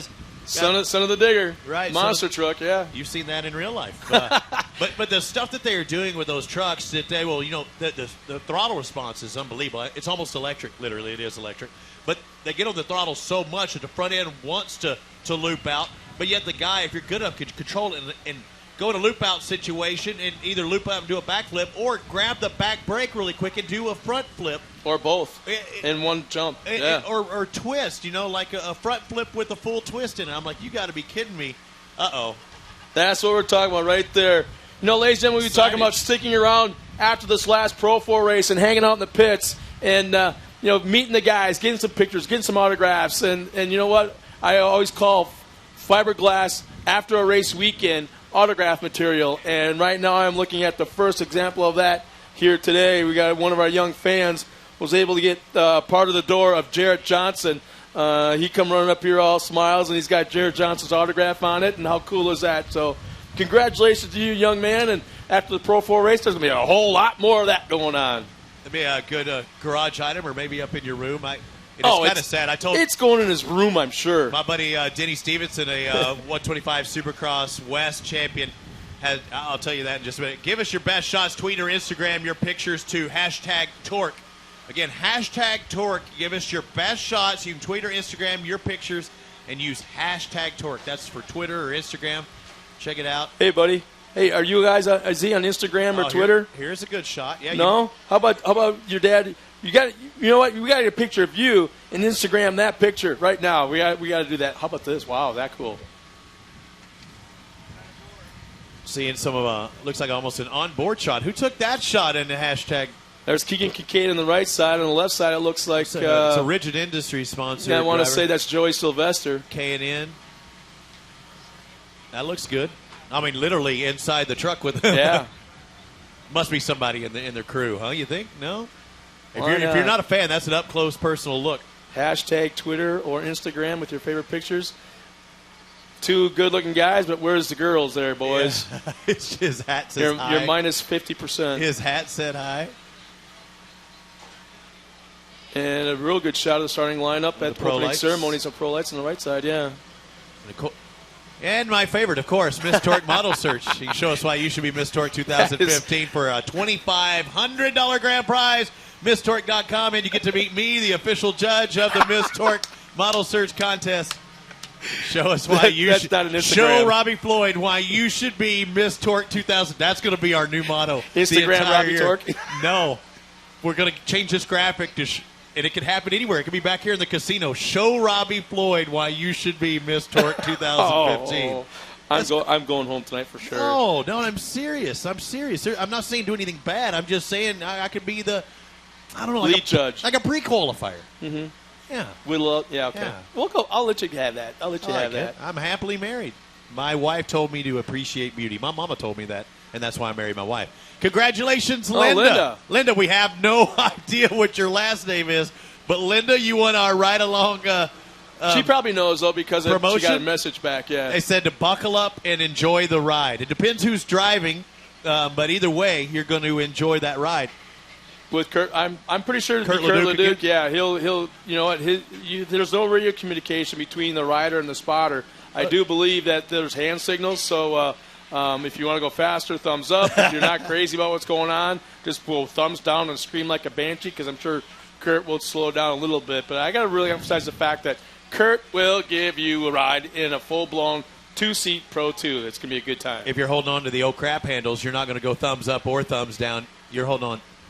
Hey, is that Taylor coming to join us in here? The beautiful face of the Victory Podium, Taylor Snyder for Lucas Off-Road Championship presented by AMSOIL. Welcome to our booth here. Have a seat, Taylor. Yeah, you so, hop over there. Let's get over there. Now, we talked about Traxxas stuff. She was actually a Traxxas girl and still does that and is in charge of the ladies.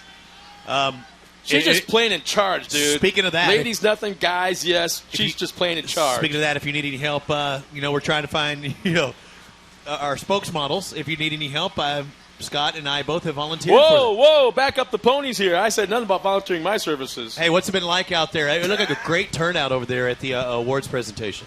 Oh, it is. I've been sitting up in the monster semi up there. I have this perfect bird's eye view, but I come down and it's excitement and it's crazy. Good so racing, too. That's the best seat in the house. I think Monster VIP also, you can buy a special ticket and get food and swag and all kinds of different stuff on an elevated section, but those are my favorite seats. You're virtually on top of the track. I mean, yeah. You can't get any closer to the track than on the top deck up there. You and I were up there for practice the other day, and it's like, you're right there. Can I interest you in a Monster water? Oh, you sure. Thirsty? Thank okay, you. just checking. You look like you were thirsty. You are kissing up for that judge job, aren't you? Yeah, you are looking mighty thirsty.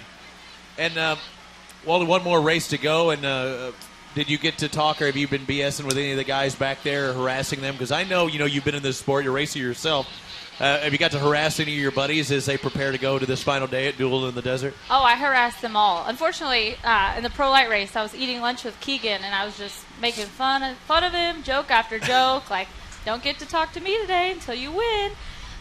So he was pushing hard, and then he didn't make it. So I sent him a text, like, sorry, you didn't get to talk to me today. Yeah, what's interesting is, if I say this quite a bit, and I probably will say it even more, but if we go back 7-8 years ago, this young lady is now interviewing guys in the Podium that she used to race against in the trophy carts just like 7-8 years ago. And I find that really aging for me. But it's such cool to see. As well it should. She was a great driver. She was always, as much as she doesn't take crap from guys now, she picks on them as much as they pick on her. She drove the same way on the track with them. She drove them just like they drove her, and she's shoving them around exactly the same way. And she was very, very proud of the fact that she had a really nice-looking blue truck with a silver stripe, but pink beadlocks. The pink. I had one tire on the back, my spare tire on my little baby trophy cart, and it had a pink beadlock on it, and it was I swear it was a target for all the guys. They would see it, and they'd be like, a girl is beating me. You can't do that. This is not going good. So I remember taking out this girl at motocross, and it had nothing to do with her being a female. It had to do with all my buddies giving me hell for not passing her because she was a female. but she got in the way. So I know exactly what you feel. I was on the other end of that deal one time. I guess guys don't like getting beat by girls. No. I don't know why. Yeah, I don't know. I guess it baffles depends me. on the situation. But, I was looking at you in the back of that Traxxas catalog as well. You and your sister. It's got to be cool to work with your sister. Both of you are field reporters today. The Snyder sisters. But I knew you reminded me of somebody, but Courtney Force, you kind of remind me of her a little bit. I think, here we go. No, I think a buddy of mine, Graham Rahal, I think is it Courtney that Graham's dating her, and he's a good friend of mine. But it kind of reminded me of that, and you get to be a part of that and working with her in her sponsorship. But yeah, I travel the NHRA circuit when I'm not here at TORC. And a lot of times I'll be walking around in a Traxxas shirt, and people will stop me and say, Courtney, or they'll really throw out any name. They'll throw out Brittany, Ashley, and they'll ask for my autograph. And I've said no for so long that at this point I'm just like, here you go, and I'll sign it. But What do you sign? I just scribble a little bit. But yeah, Courtney's awesome. She's a really good friend of mine. They're great people, and it's a different race series, a different feel. We actually sent some off-road guys out to NHRA to sort of check it out for the first time, and they didn't think it was that fun. They go straight for a while, but which came first, Traxxas' sponsorship into the drag strip world, or what, or the developing the car and then doing that? I mean, how did it come about first? Was there a car and then you put sponsorship, or was it sponsorship and then we said we'd make a fast car? We sponsored Courtney and the whole First. JFR, and the whole John Force Racing team. And once we found out how much the fans loved our support and we loved the sport Traxxas, it really developed that we have the one-of-a-kind Traxxas funny car. And talk about that thing. Explain that. The fans love it out there. It's really one-of-a-kind, full sponsorship decals. It goes about 70 miles an hour. So, I mean, you're not going to get an RC that's an exact replica of a funny car. And we have the DTS with the Christmas tree setup, so you can actually race your friends. So it's a really cool thing we have, especially following the NHRA circuit, which is I have a blast there too. But of course, my heart's here. You have to do a burnout with the thing to get the tires to heat up, to get traction. It's got adjustable traction bars. If you find it, you can YouTube it. Yeah. Videos of guys doing burnouts and racing these things. And they do it slow motion. You'd swear to God you're looking at John Force on the drag strip. That's cool. the body flexes so perfectly, just like the full-size car. And like she said, 70 mile an hour plus top speed. Plus, it has a Christmas tree. And I don't know what you call it, but you can take your iPhone and telemetry. Attach it to the controller, and it'll tell you all kinds of crazy stuff. Yeah. It's technically above my head, so I can't explain it correctly. But every kid that wants one can tell you exactly what it's all about, and probably offer suggestions on what you should do next. I'm quite sure. Well, you remember I bought the Ultimate 4x4 last year, which is really cool. I mean, it handles just like a four-wheel drive street truck. So to have something like that, and it's got, like you say, the telemetry thing with the iPhone on the controller.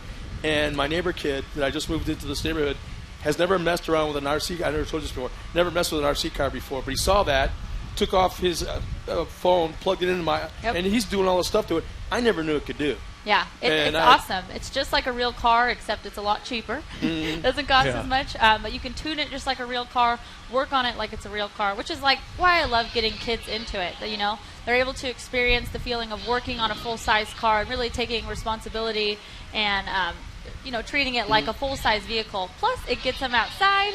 If they flip it over, they have to go run and flip it back over. So there's a lot of positives to getting your kids involved with RC. I think it's a great thing. And Robbie, not to interrupt, but there's a really neat little story with a very, very good driver, a great driver that used to run in this series and is no longer with us. I'm talking about Rick Huseman. When he was younger, he actually started his racing, if you want to call it that, in RCs. He didn't have an off-road race truck or a buggy or a bike or a Jeep. He was, as a young kid, he was racing RCs and eventually worked his way into getting this crazy little street truck, threw a couple shocks on it, ran it around the desert. Next thing you know, he built this kind of a piece of crap Pro Light kind of thing, 7S or whatever it was. No, I'm talking way back, right? And next thing you know, he started winning races, and he just started moving up. Next thing you know, he's sponsored by the biggest company in the world, Traxxas. And I'll one-up you. What was it, about 5 years ago that he became the first person to drive from 300 yards away at Crandon, up in the sound tower by me. He was remote control driving a Pro Light. a 500 horsepower Pro Light. Oh, a real truck? A real truck, remote control, real truck around Crandon with a remote control. What was the insurance on that one? One of the Traxxas guys who actually physically drove it down in front of the crowd, he got out of it and walked away, and all of a sudden there's Rick Huseman up in the sound tower, and he's running it and he did a full lap. That's crazy. And, hate to say that he's no longer with us, so we miss him terribly. But Rick Huseman, you think about you almost every race weekend. I don't know if Michelle's here today, but she was here yesterday. Yeah, the thoughts when we talked about his passing just a moment ago, a guy that I didn't get to meet, but a lot of people, a lot of friends of mine are definitely were hurt that day, and it went around the Twitterverse there. Of course, we're up here with Taylor Snyder, one of our field reporters, her sister Kelly down there getting the scoop in the staging area as it looks like the drivers starting to work their way into staging, doing some track prep. Taylor getting the winners interviews. You see the walls, a lot of that roost on over there, the prep of the dirt, the watering of the dirt, getting ready for our third and final race today. Looks like we've got a Kawasaki mini race going on. That's Jenkins Brothers. So the guys preparing over there. Hot pit set up as well. Played a factor yesterday in a couple of our races. So, Taylor, what level did you get? You said trophy, but what did you ever do pro lights? What level did you stop at as far as off-road? Well, actually, that's how I met Mike Jenkins and Traxxas. I was offered to go test for the Pro Light for the Jenkins team. I didn't leave with a job, and my sister did, so that was kind of a sad day for me. But you have a job now. I worked TV for other off-road productions. And you're older than Methuselah now, too. I mean, what, are you almost 21 or something like that? I mean, gosh, you're getting up there. Don't even take me there. And it's part of it. I used to tell her what to do, and boy, have things changed. And she's not even legal to go inside a bar yet, and I'm the one that's being told what to do. Thank you so much, Taylor. We're at round number 2 of TORC the Off-Road Championship. Pro 4 about to take off here in just a moment. Some track prep. You see the forklift out there right now, and that's kind of repairing that middle portion, that right-hand turn where the concrete barrier got dislodged. All right, we're going to step away for just a second. You see the water truck going and making its laps. The guys trying to pack that dirt in. We'll get ready for Pro 4 just after this. It's TORC, the Off-Road Championship, presented by AMSOIL. Ready. Drive. And 90 degrees up on 2 wheels. Fly.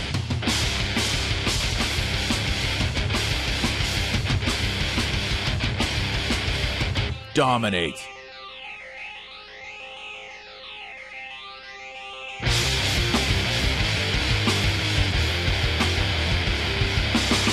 Celebrate. MagnaFlow.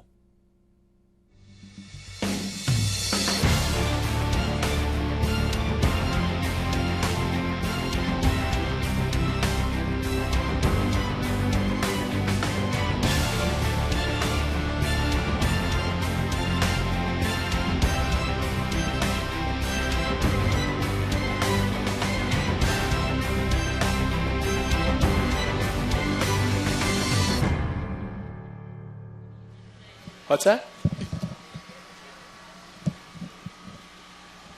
Well, once again, welcome back to Prim Valley Resort and Prim Valley Off-Road Raceway. We got one race remaining, and that is the AMSOIL Pro 4 division. They are just in staging, just a tad bit out of sight as they enter into the final corner. You see them right where we've been staging all weekend long.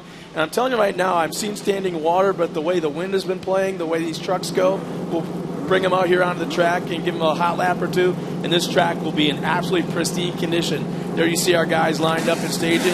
You see the bootlegger, Mark Kwame, Johnny Greaves, and the Monster Energy, Scott Douglas. There's yesterday's winner, Adrian Cheney, and I believe that's Mike Jenkins kind of sandwiched in the middle there with Scott Douglas in the back. And, may not be the biggest field with 7 trucks in the lineup, but this is an absolute stacked field. It's going to be very, very interesting also. We've got, I believe, a sophomore season driver in Pro 4 with Ross Hook out of Holland, Michigan, on those Ditto tires, starting on the pole. 4-truck inversion after what they finished yesterday's order. So that would put Adrian Cheney outside of the second row. Ladies and gentlemen, one more time for the final time this weekend. If you can hear our voices, please make your way to the seats because Pro 4 is making their way on the track for the final race of the weekend here at Primm Valley Off-Road Raceway.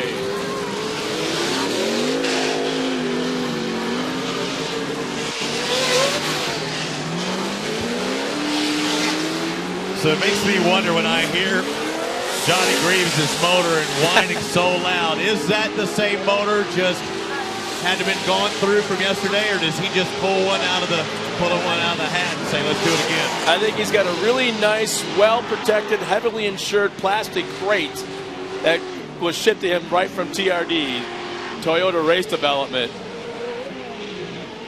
Well, ladies and gentlemen, here's our lineup as they are on the track. Starting that 7th spot out of El Cajon, California, Bondwell, Wisconsin, just outside of Green Bay. It's the Toyo Tire, AMSOIL, Borla Exhaust, number 7 of Scott Douglas. Starting in 5th, out of Plano, Texas, Cooper, Traxxas, Cooper Tires, AMSOIL, Fox Shocks, Impact, Safety Ford, that is Mark Jenkins. Alongside of him, his brother, another out of Plano, Texas, at 25, the Traxxas, Cooper Tire entry of Mark Jenkins. Well, I had it backwards, Mark, but then Mike, but I know this guy who won yesterday. He's going to start in 4th. It says St. John's, Virgin Islands, but it's actually New York City, New York. Driving the 4, sponsored by Maxxis 4-Wheel Parts, Atrium, Magnaflow, and Maxxis. That's yesterday's winner, number 11, Adrian Cheney. And out of Abrams, Wisconsin, just outside of Green Bay, the most badass sounding truck on the track anywhere, the number 22, Maxxis Tire, Monster Energy, Johnny Greaves. The Ford, number 5 on the Maxxis Popcorn, Sutton's Tennessee White Whiskey Machine, Mark Kwame. And the eye in the pole out of Holland, Michigan, the Toyota Knitted Tires, ATD transmissions of Ross Hook. We're underway. Ross Hook in the silver machine out in front. It looks like he separated himself, but let's see how he comes out of that first turn. Takes a very tight line. Johnny Greaves just behind him in second. Johnny Greaves in the second hill easily go inside of Ross Hook. Shot out of a cannon. Now he's patiently working his way to that right-hand corner. He'll go to the inside. Will he pull a slide job? Yes, he does. Johnny Greaves now up front. But look at the 25, Mark Jenkins. Again, I must have felt something coming. I called him twice in the lineup. The 25 coming into second now behind Johnny Greaves. Now watch closely. Adrian Cheney, Scott Douglas. Will they be able to work their way to the field? They've got a long way to go because Johnny Greaves is now about 12 truck lengths out in front of Mark Jenkins. Jenkins in second, thirds. Ross Hook out of Michigan. We see Cheney back there, it looks like, in fourth as Greaves completes a second lap. The 11 of Cheney in fourth. In fifth place is the number 5 of Kwame. Wow, some crazy maneuvering back and forth. For a moment, they were 3 wide across the start-finish line, and they're 3 wide through turn 1. Scott Douglas in the middle, Mark Kwame on the outside, and somehow out of all of that, Mike Jenkins comes out in the 5th spot. Look at Cheney moving to the inside in third place just in front of this battle. Cheney moves into third behind Mark Jenkins. He's sandwiched actually between, but Cheney looks to be the driver that's trying to move up now. He's up into third place. He started fourth, dropped back. Now he's trying to close the gap on second place. Man, Mark back in the pack. Mark Kwame, the bootlegger, is all over the track, trying to make that truck as wide as possible, making it very difficult for some of the guys to get around. Scott Douglas being one of them. There's our pole sitter. For a moment, we were watching Ross Hook, and now we're on the back of Mike Jenkins on the rear bumper cam, watching what's going on behind him, and I see nothing. Yeah, that's because he's in last place right now, trying to correct that situation. Mark up into second, Cheney in third. That seems to be probably where the next move we may see. Greaves taking that high line and staying high. Talk about unbelievable how aggressive Adrian Cheney is going into that right-hand infield turn. He's definitely gaining on Mark Jenkins. On board with Scott Douglas, our onboard camera today, but we are looking at the 47 of Mike Jenkins. There's Douglas's picture, trying to take a look behind. He's in 7th place, so you don't see anything. But I'll tell you, Adrian Cheney in third sees a lot of the 25 of Mark Jenkins out of Plano, Texas. Chaney's been making up ground the last lap and a half, and now is within 1 car length of our second place truck, Mark Jenkins. Mike Jenkins a little bit further back in that 4th spot. And I'm just starting to wonder if Kwame's off the track. He's back on, but man, for a moment there, he was off the track, which now moves up Douglas 1 spot. Look at Cheney. I'm wondering if Douglas has some sort of mechanical issues. Look at Cheney just behind the leader. Cheney tries diving inside of Mark Jenkins. He's going to end on the inside. Watch them. There we pull away for the camera. Look at this, side by side as they go. Cheney on that right. Man! Jumps off the track and stays in it. Cheney cleared the huge infield jump, actually lands off the track, comes back on. He's going to get a heck of a drive down this back straightaway. He is going to be right on the rear bumper of Mark Jenkins. Cheney nose diving just a little bit. The wind blowing right to left as they come down that back straightaway. You know, the other Jenkins Brother Racing boys are telling Mark to stay to the inside. He's not able to, but still hangs on to about 2 truck length advantage over Adrian Cheney back in 3rd. That seems to be where the race is. It looks like Greaves, until we get that competition yellow, is kind of set sail. But this race for 2nd and 3rd between Mark Jenkins and Adrian Cheney, that seems to be a good one. Cheney looks like he's driving on that outside, taking a middle of the road approach. But There's he wants that aggressiveness again. He wants to get underneath, doesn't he? Look at this drive. He's going to get a good drive. Scott, watch this. Now he sets him to the outside. He's going to go under. Try and make the pass. Can he hold on to it? Backs it in. He literally backed it into the corner. And will he lose 1 spot to Mike Jenkins? I would think so. And he does. Adios. The crowd cheering for Mike Jenkins. Some Mike Jenkins fans here. And Scott Douglas still back in the pack, trying to work his way around Ross Hook. Does this not look like yesterday with Cheney, though? Going up to the front, dropping back, going to the front, dropping back. Now I still want to watch Cheney in 4th place because he's going to be on Mike Jenkins. He can't get away from the Jenkins. Now do you understand the Wild Man moniker? Yes, I do. And now look at the gap. It was a great camera shot right there. Down that infield rhythm section. You can see the difference between each truck on the track. But right now, we're still watching that battle between Adrian Cheney and Mike Jenkins.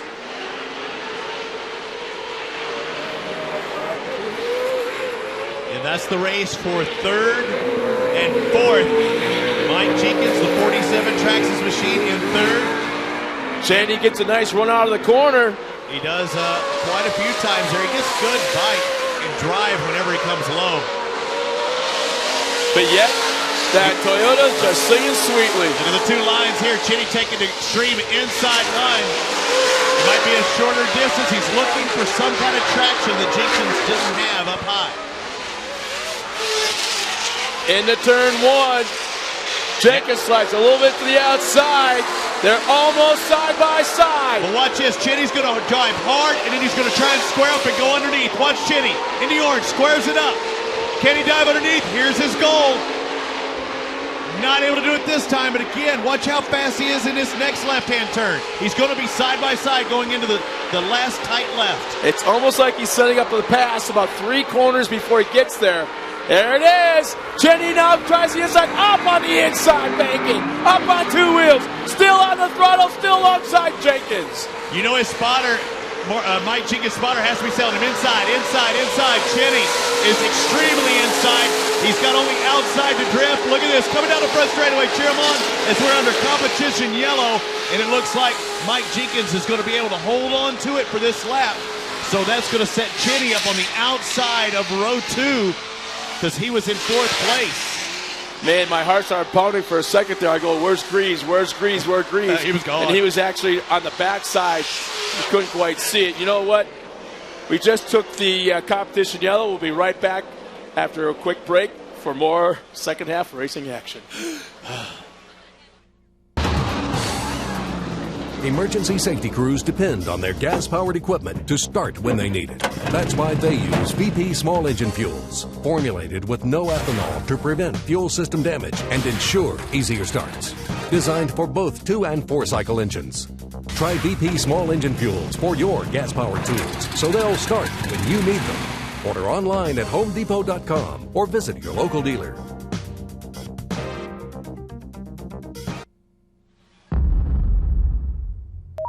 Start the cameras. All right, stand up on the exterior step. I'm going over.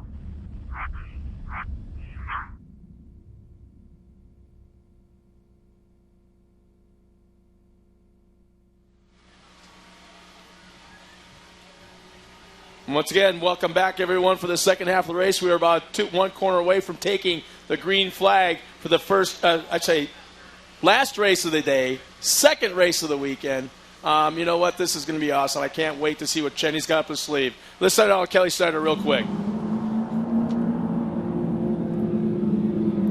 Okay, guys, quickly, before these guys start this next race, the two guys that are going to be looking to make it a pass during this mandatory caution in that restart is Mark Jenkins on Johnny Greaves, and Adrian Cheney looks like he's coming for Mike Jenkins. They were flying side by side off that table stop. So look for this battle to continue right now, guys. Excellent. Kelly, as we look at Johnny Greaves into the lead and look at side by side, it looks like Cheney trying to get into third. Cheney does it. Mike, and now he's got Mark just in front of him. Whoa, check this out. I'm just noticing right now, where did Douglas come from? Was he really playing possum that much in the first half? Scott Douglas, I want to know what's going on with him because, man, right now in that fourth spot, guiding around Mike Jenkins, Scott Douglas down to fourth. Amsoil Ford in fourth place. He has Cheney just in front of him. In second place, Mark Jenkins out in front, Johnny Greaves. You're right, it could be another player in the mix. And for all those listening to me, everything is officially unofficial. I'd say they start side by side. Once again, I screw up. But I do know that Johnny Greaves is strong out in front. But neither second, third, fourth, or fifth, they're not backing down. Almost looks like the restart still a lap later. And the aggressiveness these guys are driving is absolutely amazing. The way they back these trucks into that right-hand turn, the G-forces are feeling. We were talking to some of the pro-light guys. They're 400 horsepower, that they're 450 horsepower they're running. These guys are running 9, so imagine the G-forces they're feeling. Oh, man. Well, look at Adrian Cheney. He tries going low. And remember, these are four-wheel drive trucks. You can typically go lower than the two would go earlier, especially the lights before that. They're trying to find those underneath lines because they can get that four-wheel traction, and Cheney seems to be trying to look for every low option he can. And every single truck is either in mid-line or on the far inside, and if you watch closely, those front tires are pushing all the way through that final turn, that big, long left-hand sweeper. So they're still trying to find that traction. Johnny Greaves in the lead right now. He finished second yesterday after leading the race and have on two wheels. Boom! And it looks like a monster truck race for Mark Jenkins. Just hit the eject button, and I see smoke over there. Looks like dirt smoke as the end of it. I don't see the truck running. One of our safety trucks went right away after it, so it's hard to tell if he's on his side. No yellow flag is out yet, as it looks like he's out of the race action. We've got there's the yellow flag on the far side of the course, and it looks like we are going full course yellow. Scott Douglas didn't quite see it. He was trying to dive in there on Cheney. Might have been looking down a little bit too much instead of out. But I'm not sure if we have a camera angle. Well, we should have a camera angle that picked that up, but man, he absolutely slammed that, and the wall didn't move, so that thing became a ramp. It looked like a monster truck. It looked like freestyle and monster truck. Yeah, Todd LeDuc out there in Metal Militia. So not only do we have a replay, I hear that we are going to get a super slow-mo of this too, and there's the corner that it all went down. That's where the magic happened, as they say on MTV. Let's take a look at this heading into the whoop section. Johnny Greaves, our leader. Here it comes now to the left side. Oh, he's already up and over. Yeah, I was a little late on that shot. That may be our best view. We might get another look at it. He may have ended up on his side. Oh, he's back on all fours. So right now, what they're probably checking him out for right now is for the way he slammed in the wall. I mean, the truck almost came to a complete stop and then climbed the wall up and over the other side. So that's Whitey, right? One of our safety crew members right there.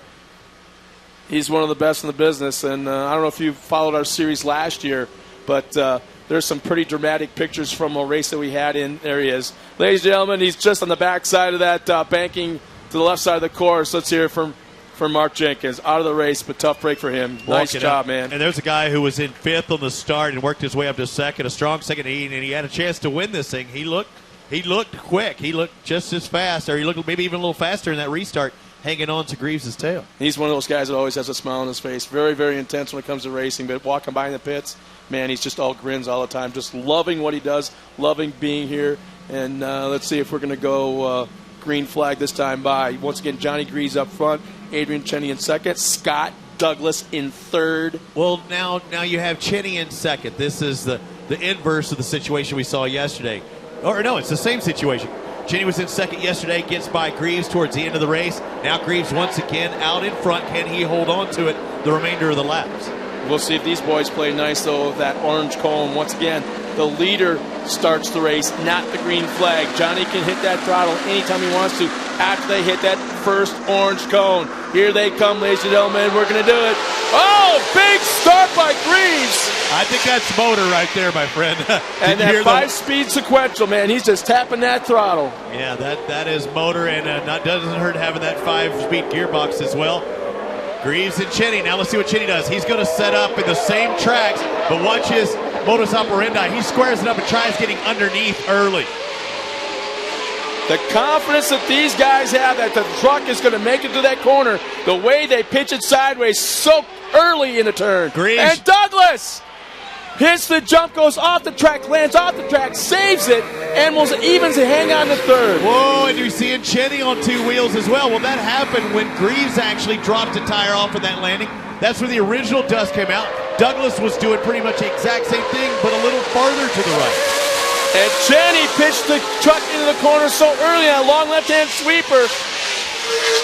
He may have gained a little bit. He lost a little bit in that back section, but may have gained the back right here.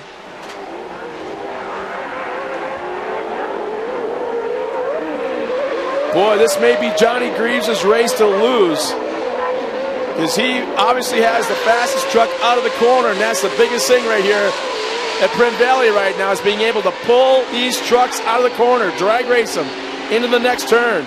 You see how it was what he talked about the very first time when we stood on top of that Monster Energy Tower on the first day of practice. He was talking about that right-hander being outside. You're usually stuck to the outside. That's not the case for him. He's able to take the outside and the right and still make that inside with all that momentum and a shorter distance to clear that double. He enters that long left-hand sweeper on the inside of the corner, exits it, lets it slide all the way out to the wall, and uses that berm to accelerate out of the corner. Greaves now to about 6, maybe 7 truck length lead. Douglas still in third. Mike Jenkins now in that 4th spot. Well, on 2 wheels back there in 4th. Greaves just in command right now. Is just waiting for a mistake to happen. And Cheney, once again, Steve Kinsler sprint car style, backs that truck into the corner. He is going backwards as he enters the turn. The bumper is actually in front of the front bumper as he backs into the corner. How do I explain that correctly so you understand? I'm still wondering. Wow. Johnny Greaves in the lead. Adrian Cheney in second. Scott Douglas in third.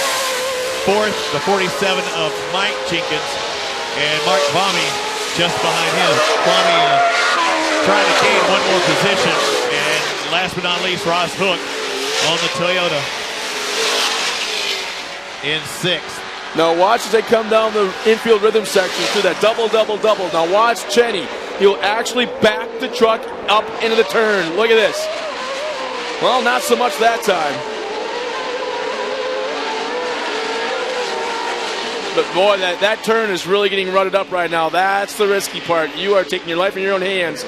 Because that, as you enter into that right-hand corner, that track is rutted up. You're hoping that you don't hook one just the right way.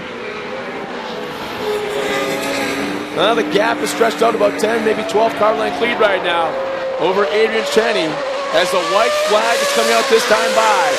Time is definitely running out for Adrian Cheney. It happened on the last lap yesterday. Johnny Greaves was out in front until 2 turns remaining. He wound up finishing second. Ooh. Adrian Cheney took the win. It's a flip-flop today. They would be tied in points going to Charlotte if it stays the same. That's a big if. Cheney still going after it. He's not selling for second place. He tries a different method to the corner, actually driving the corner instead of trying to back it in. But the gap still remains the same. Scott Douglas running in third. Mike Jenkins fourth. Fifth is the bootlegger Mark Kwame.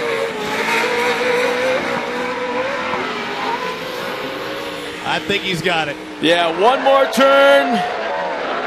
Race fans, Johnny Greaves just on a Sunday drive. And listen to that Toyota scream down the front straightaway. Your win in the AMSOIL Pro 4 will be Johnny Greaves. Second will be Adrian Cheney. Scott Douglas hangs on for third. Mike Jenkins fourth. Fifth will be the bootlegger, the Popcorn Sutton White Whiskey, Mark Kwame, and Ross Hook following up with the field. So we're going to step aside for just a moment. We've got plenty more. We've got our victory podium as well. You want to go over there, don't leave. Go check out all of our sponsors. A lot of them like to sign autographs. We're going to take a step away for just a moment and be back with our trophy presentation. When you take that checkered flag and you're standing top on the box, you're proud to have AMSOIL on your shirt. But I tell you what, when you take that motor apart in the dyno room and you look at those bearings and you see how great they are, you're really proud to be an AMSOIL driver and to be representing a team that has product that's that good.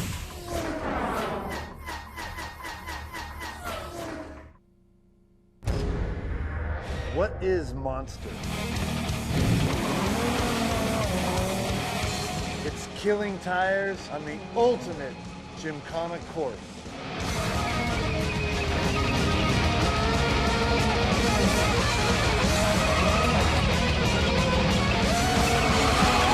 I'm Ken Block, and I am Monster.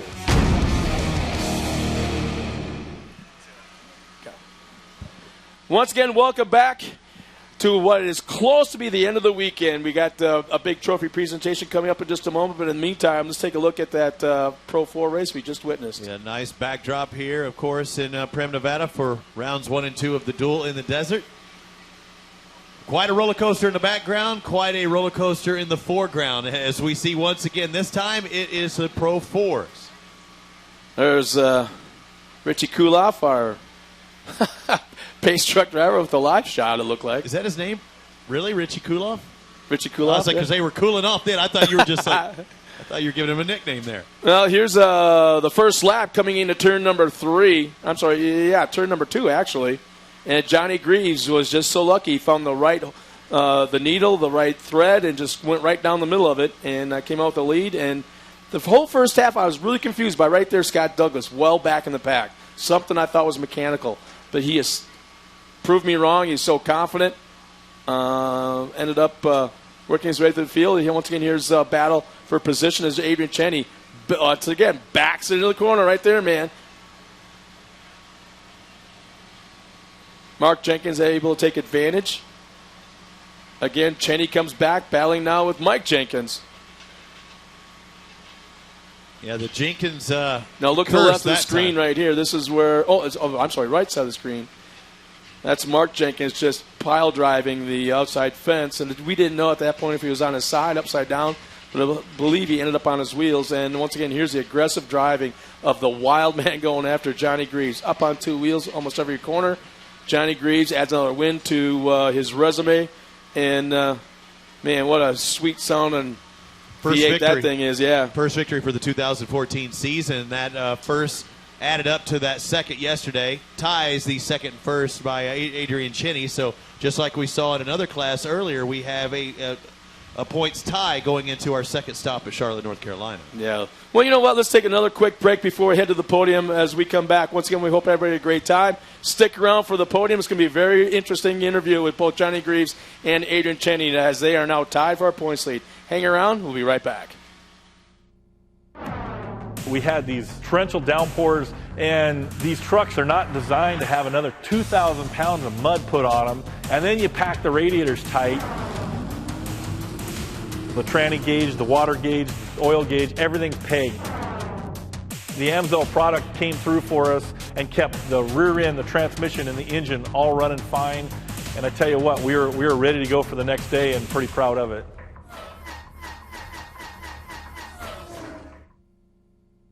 When adventure calls, count on the Trail Grappler to get you to your destination, wherever that may be.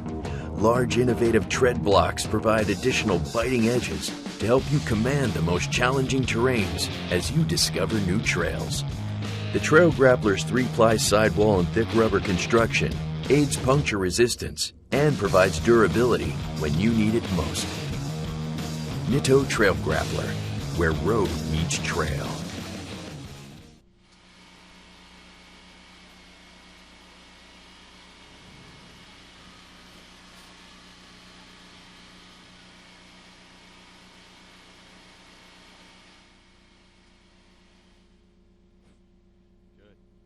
Did you hear? It's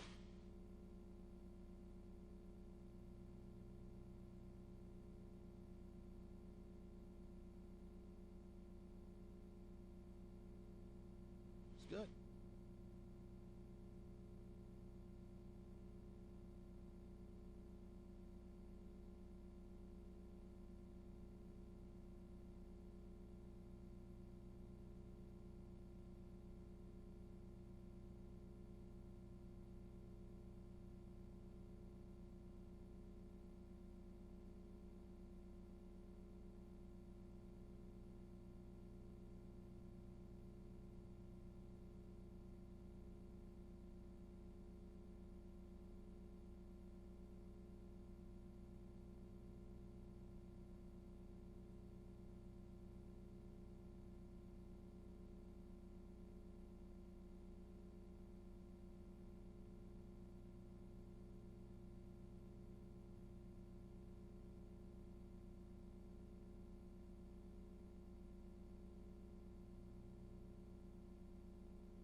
Welcome back to the final afternoon of TORC, the Off-Road Championship, presented by AMSOIL. Scott Rand, it was an awesome event as we were in the backdrop of the roller coaster here at Prim Valley Resorts and Casino, and it was quite the roller coaster on track as well. Yeah, I'm actually pretty surprised. This is my 20th year of being involved in off-road and opening weekend racing action.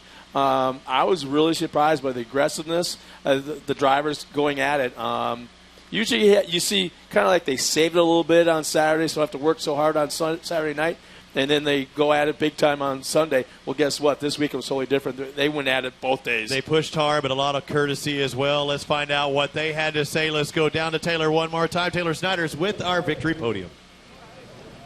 Thanks, guys. I'm down here with some excited guys up here, and I'm going to first talk to our third place finisher in the Pro 4 category, Scott Douglas. Scott, I always love talking to you up here. Such a strong competitor, but let's talk about that. There was not many racers out there on the track, but that made no difference to the competitiveness that you guys were experiencing. Talk a little bit about that. Yeah, I mean, it really is a competitive class, and I got hung up in the back a little bit, and even those guys are running just fantastic and really fast, but halfway through the race, I got stuck in third gear, and I couldn't get the thing to get into second or anything, so I don't know if it's the Toyo tires are hooking up so well, but we're tearing these transmissions up, and but the AMSOIL fluid held up. I mean, the thing's trying to melt down. It worked out real well, and I got to thank Borla Exhaust and Walker Evans Racing, too. These guys, it was a great race. I tried to run with them, and I made it exciting for the fans, because I knew the only place I could be really fast is on the big straightaways. So going through the whoops, I was just wide open, never lifting. I'd throw it into 2, and there'd nothing be there. So, but it was a great race, and congratulations to these guys, and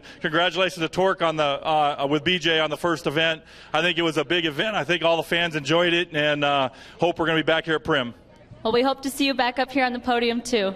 Okay, thanks a lot. I want to thank my crew as well. They did a fantastic job all weekend. All right, we'll give it up for your third place finisher, Scott Douglas. Moving on over to someone I spoke to yesterday in the top, Adrian Cheney. Adrian's such a strong competitor, and we were talking in the pits yesterday about you can never give up, you can never back off your game because something could happen on the last lap that would let you up there. And of course, Mark Jenkins over the wall, that gave you an instant in, and of course, you ended up here on the podium. Yeah, when I got by Mark and I saw Johnny was right there, and I thought, oh, now I can get around him just like yesterday. Unfortunately, he didn't make a mistake, and so I couldn't catch him, and congratulations to him. But the track was tough, especially that sweeper. And I'm an inside guy, so I'm always hunting on the inside. Johnny was running the cushion, but Max's tires were doing good, and I couldn't come up with the win. Well, there's always next week and next, all the next races, and of course, you're the wild man, so we expect a lot for you this year. Thank you. The wild man's back. The battle's even going into Charlotte. We'll see who comes out the victor. I can't wait. Give it up for guys, Adrian Cheney. Moving on to talk to our winner, Johnny Greaves. Johnny, this has got to be a special track for you. CJ took the win earlier today, your son, and you took the win last year at the season close. I believe you both also took the win. So how does Prim feel for you? I'd say we like Prim quite a bit right now. We could race the whole season here, but all these guys are pushing hard, and Adrian's really stepped up his game this year. And he's always had the speed. It's just they had problems and gremlins and a new truck, so we knew he was coming and we expected it. And Scott's always there, so I know what I'm in for the rest of the season, and it's going to be a good season to watch. But I'd be lying if I said this was all about me, because that win was all about my crew. They stayed up till 5 in the morning. You saw what I did to this thing yesterday, and they fixed it, and they smiled the whole time they were doing it. So that win is dedicated to you guys. You guys work your butts off, and all I can do is try to make you proud. Anyone else you'd like to thank? Yeah, for sure. I got to thank our sponsors, Monster Energy, Toyota, Maxxis, Method Wheels, Magnaflow, AMSOIL, Fox Shocks. The list goes on with a lot of great people that all help us do this. And TORC, BJ, we all had question marks, and I think you wiped one of them off. You did a good job, so let's keep it up. Well, the duel in the desert was just that, a duel, and we can't wait to see what TORC Charlotte has to bring, and of course to see who our Pro 4 victors are at TORC Charlotte. So give it up for your entire podium. We have up here today Scott Douglas, Adrian Cheney, and Johnny Greaves taking home the win. Well, Scott, back to the booth for the final time as we see that victory podium. Another exciting day of racing here. Capped off by that Pro 4. It wasn't exciting for Johnny Greaves as it was yesterday, even though he had the win. Yesterday he had the drama, but he'd much rather be in that position. But now we have, in 2 different of our 3 classes, we have multiple points leaders. That's what's really interesting. How much can change in 24 hours? You're on top of the world. You won the first race. You think you've got everything going. You kind of clean things up a little bit. You do a quick nut and bolt run, make sure it's nice and tight, and then the next day. From the penthouse to the outhouse, totally changed things.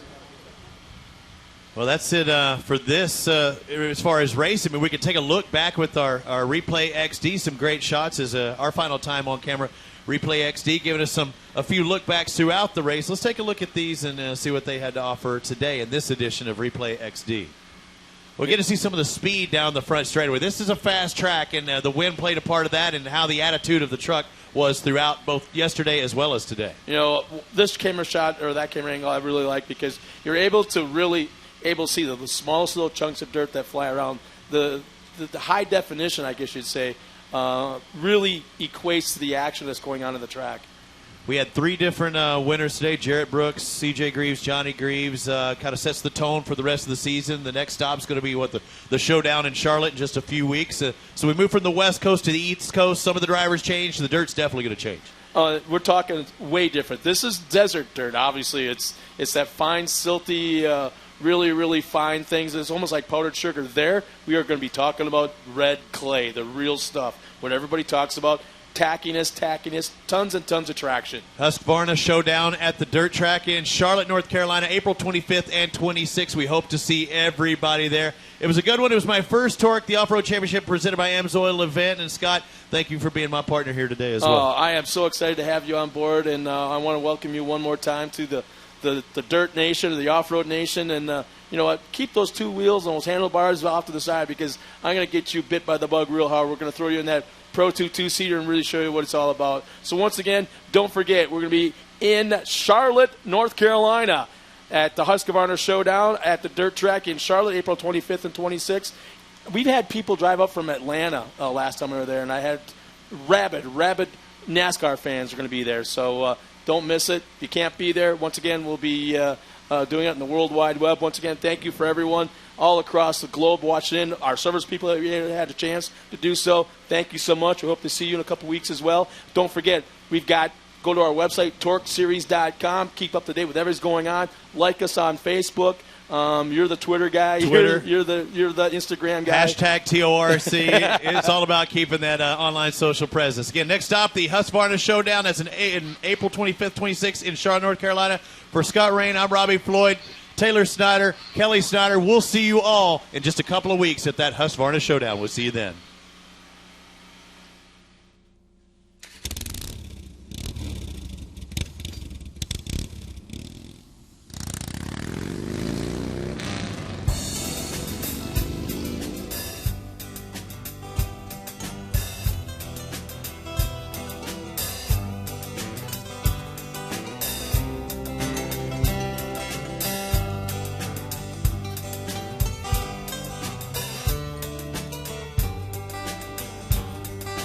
I tried all my life to get to know you. The more I tried, the more you wore me down. So I'm packing up and leaving with the clothes on my back. Well, these old boots of me are headed south. I always knew that you and I would never last forever. You drove me crazy every step of the way. You're as hard and cold as the pavement beneath my feet. I put my foot down and let my soul on the road. The bright lights of your city always tried to change me. The darkness of your soul just wore me out. And I'm glad I left you standing in my mirror. Now these old boots will get me where I'm bound.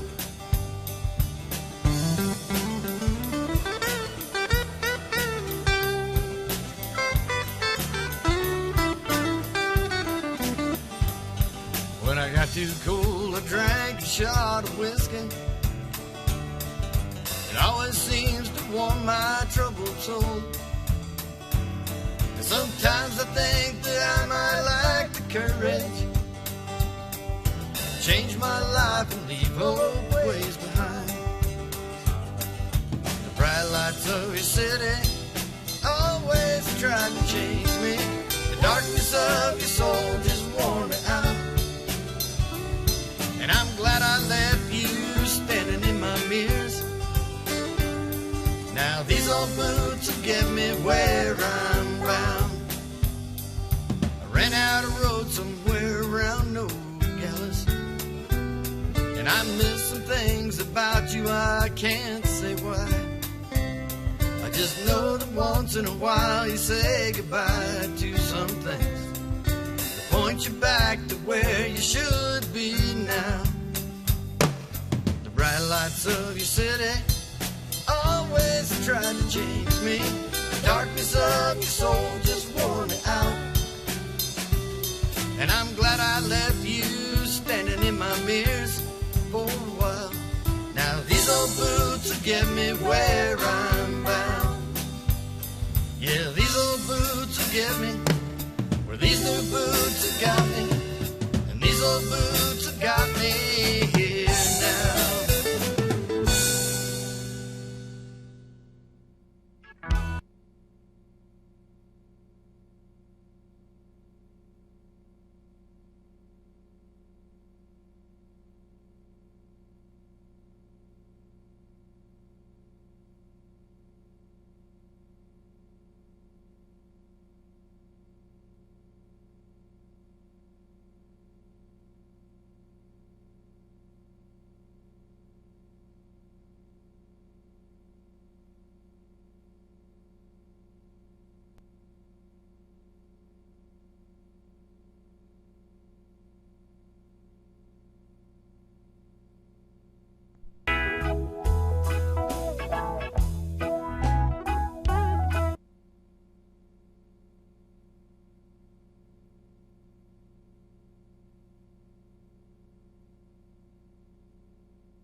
It's time.